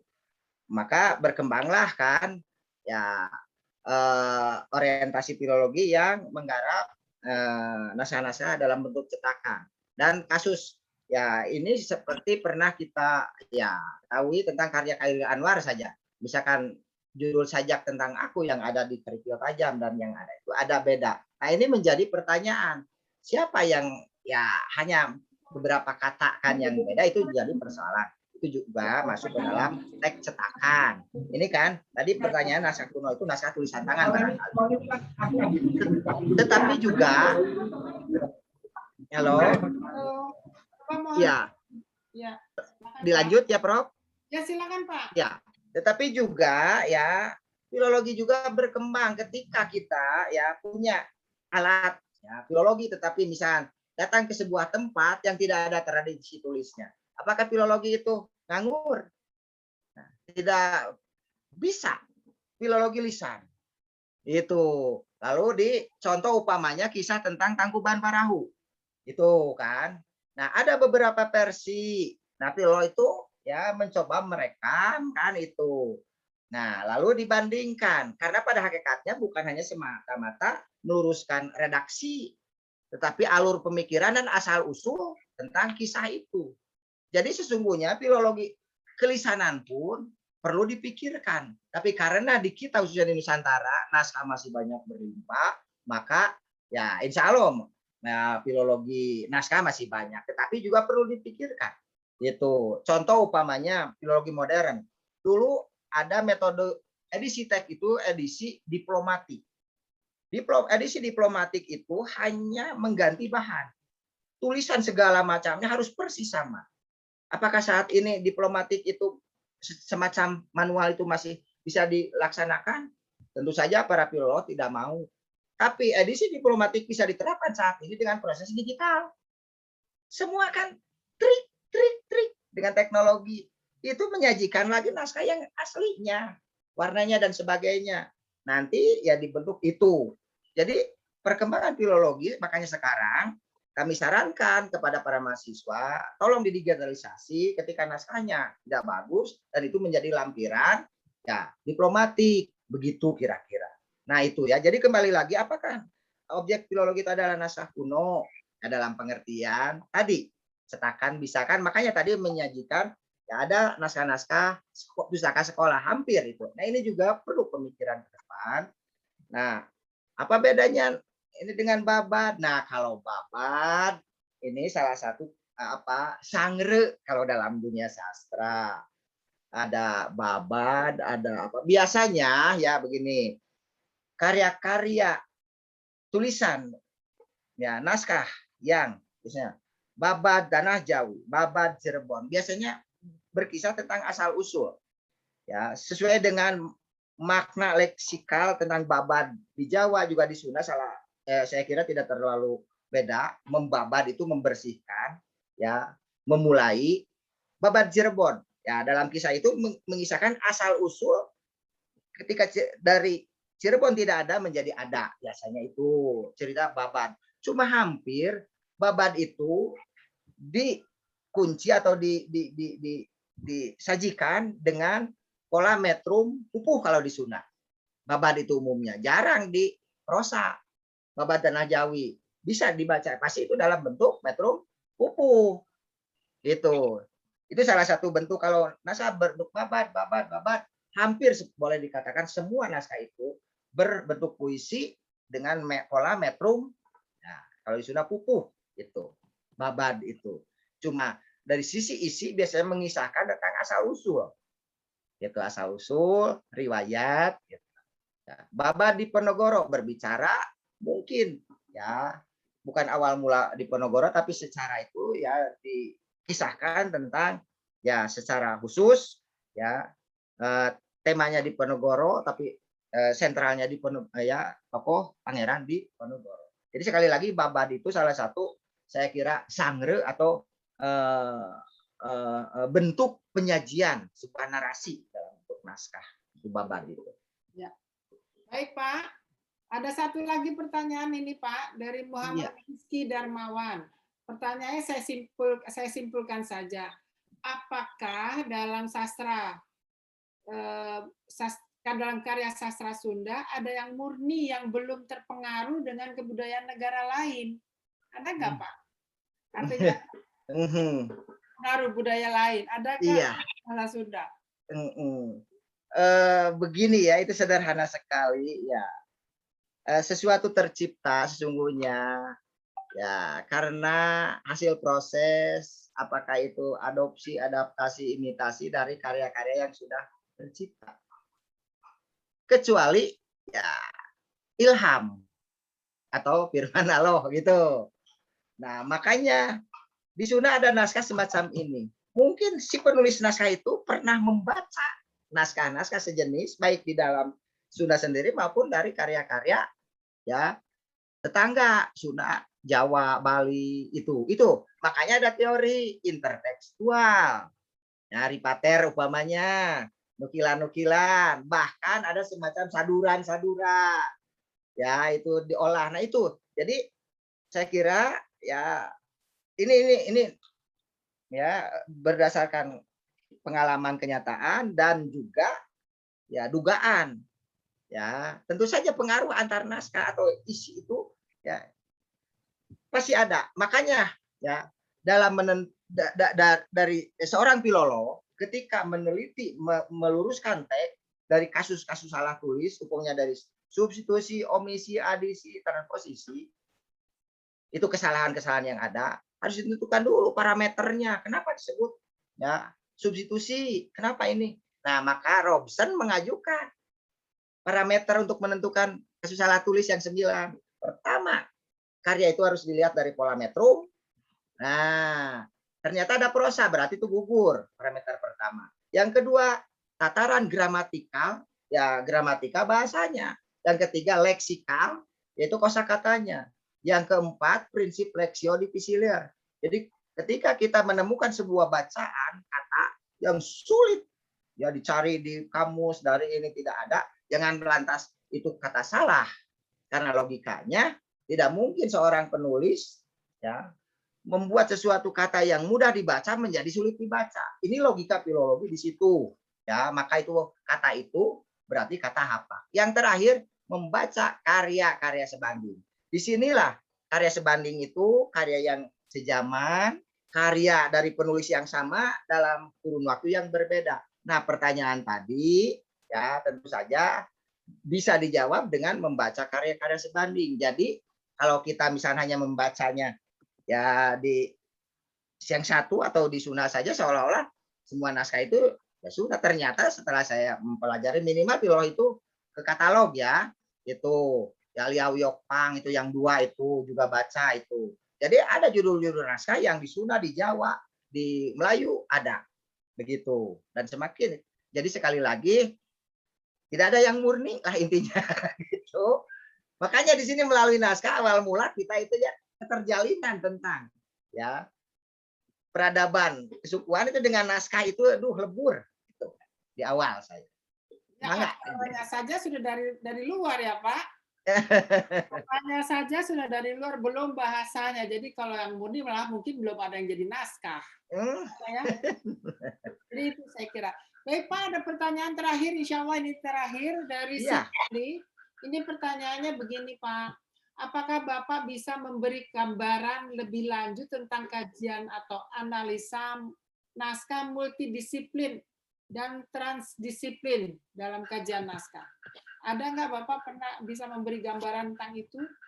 Tentang kajian yang multidisiplin atau transdisiplin terhadap naskah? Iya. Nah, begini ya, contoh umpamanya. Saya saja ya, membaca naskah tentang Sewaka Dharma. Ya, awal mulai edisi teks terjemahan. Setelah itu ya dilihat dari fungsinya. Oh, fungsinya ini berkaitan dengan masalah keagamaan. Ya, kehidupan setelah meninggal. Ya, kehidupan tentang mencapai aras langitan, 7 tingkat aras langitan, ya, tingkatan-tingkatan surga begitu. Nah, itu ya jadi fungsinya ini naskah itu gambaran fungsi sosialnya naskah filsafat keagamaan. Lalu dari transdisiplin di sini sampai sejauh mana konsep pemikiran itu ya dibandingkan atau dengan konsep-konsep pemikiran religio filosofis yang tampak ya saat ini berada, baik misalnya keagamaan Islam, Hindu, Buddha, Kristen dan sebagainya. Nah, di sini tentu saja seorang filolog harus mempelajari tentang teologi. Itulah ya transdisiplinnya tentang konsep-konsep pemikiran teologi, sampai filsafat. Awal mula kan hanya berkutat bahasa, aksara. Lalu mencoba menyebutkan aja ini fungsinya keagamaan, tapi ketika harus mengupas, nah disitulah upamanya contoh berkaitan dengan naskah fikih. Nah, paroid upamanya. Nah, tentang waris. Nah, tentu saja ya, ketika digarap di S3 itu tentang ya hukum-hukum Islam dengan hukum-hukum positif negara, bagaimana dengan hukum adat upamanya. Makanya ya ada upamanya sarjana hukum yang menjadi doktor bahkan profesor itu dari naskah Pak Pakem Cirebon, contoh profesor di Unpad. Hukum itu Pak itu saya yang mentranslasi naskahnya dari Pak Pakem Cirebon itu tentang hukum adat. Nah di sini jadi beliau itu memang ahli hukum tapi ingin meneliti dasarnya naskah, maka melibatkan filolog. Tapi kalau filolog misalkan menggarap Pak Pakem misalnya Cirebon, nah boleh tidak? Boleh. Itu isinya tentang hukum, ya itulah transdisiplin. Harus belajar tentang hukum. Begitulah. Jadi naskah itu memberi peluang kita untuk mengembangkan atau apa? Untuk berbicara apa keinginan naskah ini. Jadi kita itu harus membiarkan naskah bicara kemana inginnya. Jangan dipaksa oleh kita. Naskah ini tentang hukum, naskah ini tentang pertanian, naskah ini tentang agama, naskah ini tentang ekonomi. Itu. Dan naskah ini tentang obat-obatan. Terpaksa ketika naskah obat-obatan, Bu Elis harus sharing dengan dosen-dosen dari kedokteran. Akhirnya banyak sahabat kedokteran, farmakologi gitu. Nah persoalannya tentang naskah-naskah pengobatan. Seolah-olah tentu saja toga ini ingat. Naskah toga. Orang tahu bahwa obat-obatan tradisional ini ada fungsinya ini fungsinya semua orang. Akhirnya makan. Ada efek sampingnya? Ada. Sama saja dengan makan obat warung. Gitu. Nah cuma kalau di obat warung, kalau tidak sembuh segera hubungi dokter. Kalau makan toga itu kalau tidak sembuh hubungi siapa? Dukun atau ahli, tidak ada. Karena untuk menentukan dosis ada itu. Ada. Jadi yang namanya obat tradisional di suku apapun harus ada ahlinya. Bukan seenaknya gitu. Nah itu. Jadi umpamanya Prof titik. Nah, lahir hari apa? Dihitung. Itu namanya itu maka misal ketika ya kurang nyaman misalkan pencernaan, oh ini umpamanya kunyit tapi harus diambilnya dari ini sebanyak jumlah sekian, itu dosisnya. Karena kelahiran kita menentukan keasaman jiwa kita dan nama menentukan dosis. Ini yang dianggap gitu. Nah ini sudah hilang jejak. Tapi di Jawa saya kira kitab-kitab masih ada tentang pawukon dan sebagainya dan sebagainya di Sunapun. Tinggal belajar. Itu ya, itu ilmu ketabiban. Iya. Kenapa jadi ke obat? Oh iya, tentang transdisiplin itu. Jadi filologi itu bisa transdisiplin. Itulah ya. Dan kalau memang kita tinjau dari arkeologi juga, bagaimana candi suku bisa diterjemahkan, bisa dipahami. Candi suku bisa dipahami sebagai satu cerita ruwat. Setelah membaca buku naskah yang lain, Sutasoma. Iya. Relif Ramayana di Borobudur bisa diterjemahkan sebagai cerita Ramayana karena ada bukunya dan naskahnya. Jadi itu adalah hubungan antara naskah dengan relief, dengan candi. Dan juga saya kira betul tadi yang disampaikan oleh Pak Undang, bahwa dalam naskah juga ada tentang obat-obatan. Nah itu naskah dikaji secara multidisiplin. Tidak hanya filologi saja, tapi bisa dikaitkan kemana-mana. Begitu. Saya kira begitu ya Pak Undang ya. Iya, tambahan Prof. Ya. Mahasiswa pasca di Unpad, ya backgroundnya tidak semua dari FIB atau itu, ada yang dari hukum internasional, ada yang dari ekonomi, karena minatnya ingin mencoba mengungkap pemikiran kasih sesuai dengan background latar belakang keilmuan mereka itu. Nah, itu barangkali. Nah, sebaliknya kita ya yang berasal terutama khususnya dari FIB, dari saya, jangan apa istilahnya segan-segan ketika naskah berbicara tentang ya tadi hukum, tentang teknologi, tentang astronomi. Nah, itulah makanya filologi merupakan ilmu bantu. Nah, dalam itu kan kita awal mula gitu. Dan ya filologi memerlukan ilmu bantu lain. Ini ya pelajaran filologi paling awal itu ya Prof ya. Ya, barangkali itu. Baik. Nah, ternyata masih ada satu lagi, tapi ini sifatnya umum. Saya sampaikan saja. Ini dari Rike Sri Rizky. Pertanyaannya, apa persamaan dan perbedaan antara Sunda Wiwitan yang ada di Baduy, Cimahi, dan Kuningan? Itu pertama. Itu sebetulnya ini bukan urusan dengan naskah, tapi mungkin bisa dijawab. Karena Bapak kan orang sastra Sunda ya. Ini tentang kebudayaan. Dan satu lagi, kenapa naskah kuno hanya ada di perpustakaan? Kenapa kan apa nggak ada di setiap daerah itu? Tapi yang ini saya kira juga dari hasil penelitian Bapak bisa dijawab. Silakan Pak, ini terakhir. Ya. Terima kasih ya Prof Titik ya yang sudah menyambungkan penanya. Sudah Wiwitan Baduy dengan Kuningan. Begini, kalau Baduy boleh dikatakan itu orang Baduy itu prototipe orang Sunda. Ibarat di Jawa itu Tengger. Tapi selama ini ada anggapan suku Tengger, suku Baduy itu pelarian. Ya Tengger orang Jawa yang tidak mau masuk Islam. Demikian juga Baduy itu orang Sunda yang tidak mau masuk Islam. Ini ya sesuatu pendistorsian ya melalui agama itu. Padahal ya Tengger kalau di Bali itu kan Bali Age ya itu yang di Trunyan itu yang kena musibah itu kan prototipe Bali asli. Nah, Baduy itu makanya tadi tentang Sunda Wiwitan itu ya sangat populer sebagai agama asli Baduy ya khususnya. Nah, tetapi orang Baduy sendiri mempersilahkan mau disebut Sunda Wiwitan apapun, tapi saya pernah ngobrol bahkan dengan salah seorang puunnya. Ageman kami mah Selam Wiwitan. Adam Nabi Nage ya Selam orang Dayeuh ya Islam orang kota ya Sunda kan Muhammad. Nah hubungan Muhammad jeung Adam mah bingkaina Muhammad mah gamarna cenah kitu kira-kira. Nah itulah. Jadi intinya di situ memang di satu sisi apakah ini memang ya hanya akun-akun atau dibuat-buat, walau alam bisawab, tapi paling tidak ya saya sudah banyak meneliti tentang itu. Itulah barangkali yang kalau boleh dikatakan ya anutan agama asli Sunda itu yang mana? Ya lihatlah salah satunya di Baduy. Juga dalam nasa-nasa yang tadi sudah saya katakan, tetap anutan, agama orang Sunda itu dari sisi konsep keagamaan bahwa Sang Holik, Sang Pencipta itu harus tunggal.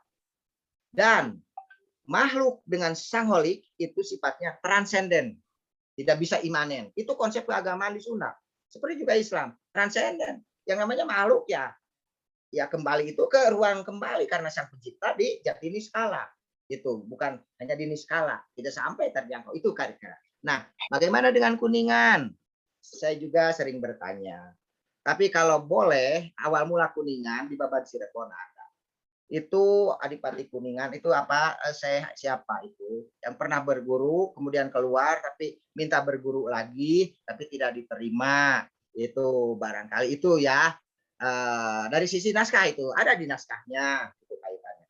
Tetapi berdasarkan kenyataan, saya juga kan ke Madrais itu ya, yang sekarang dikatakan Sunda Wiwitan, sungguhnya saya masih ini ke Baduy. Kalau di situ ada semacam misalkan beginilah, pandangan Kristen ada, Islam ada, Hindu ada, ini kira-kira. Jadi seolah pandangan sinkretis. Sekalipun sekarang sedang mulai menata kembali, mencoba menelusuri ke arah kemurnian yang disebut Sunda Wiwitan. Tapi sekali lagi kalau di Kuningan itu cenderung, tapi maaf ya, bukan sebatas saya tahu gitu. Jadi segala macam upacara gitu ya. Kalau yang di Baduy ya Islam tahu, Kristen tahu, tapi dia seperti itu, tidak ada misalkan itu. Dan ke Hindu tahu itu kira-kira, tapi tidak melaksanakan persis seperti orang Hindu, seperti Islam, tapi mereka tahu gitu Baduy. Tapi kalau di Madrais Kuningan ada kesan semacam apa ya, sebuah penciptaan simbol baru lah barangkali itulah. Tapi itu ya sudah banyak yang meneliti dari sisi antropologis. Tapi kesan saya seperti itu. Jadi tidak merepresentasikan sebagai agama Sunda Wiwitan di Kuningan. Itu. Pertanyaan yang lain tadi teh? Ya, sudah ya? Sudah, tapi pertanyaannya ini sangat umum. Kenapa naskah kuno itu hanya ada di Perpusnas? Oh iya. Tidak ada di daerah. Jawab saja Pak, ada di mana-mana banyak naskah kuno. Di nenek penanya juga ada lah. Ya. Di Uyutnya. Iya, baik. Ya, kita itu kaya. Iya. Ya, Pak, yang patut kita banggakan ini bagi kita adik-adik. Ya, Indonesia itu negara kaya, bukan dari sumber daya alamnya saja, sumber daya intelektual naskahnya. Sekalipun dengan Cina berani melawan lah.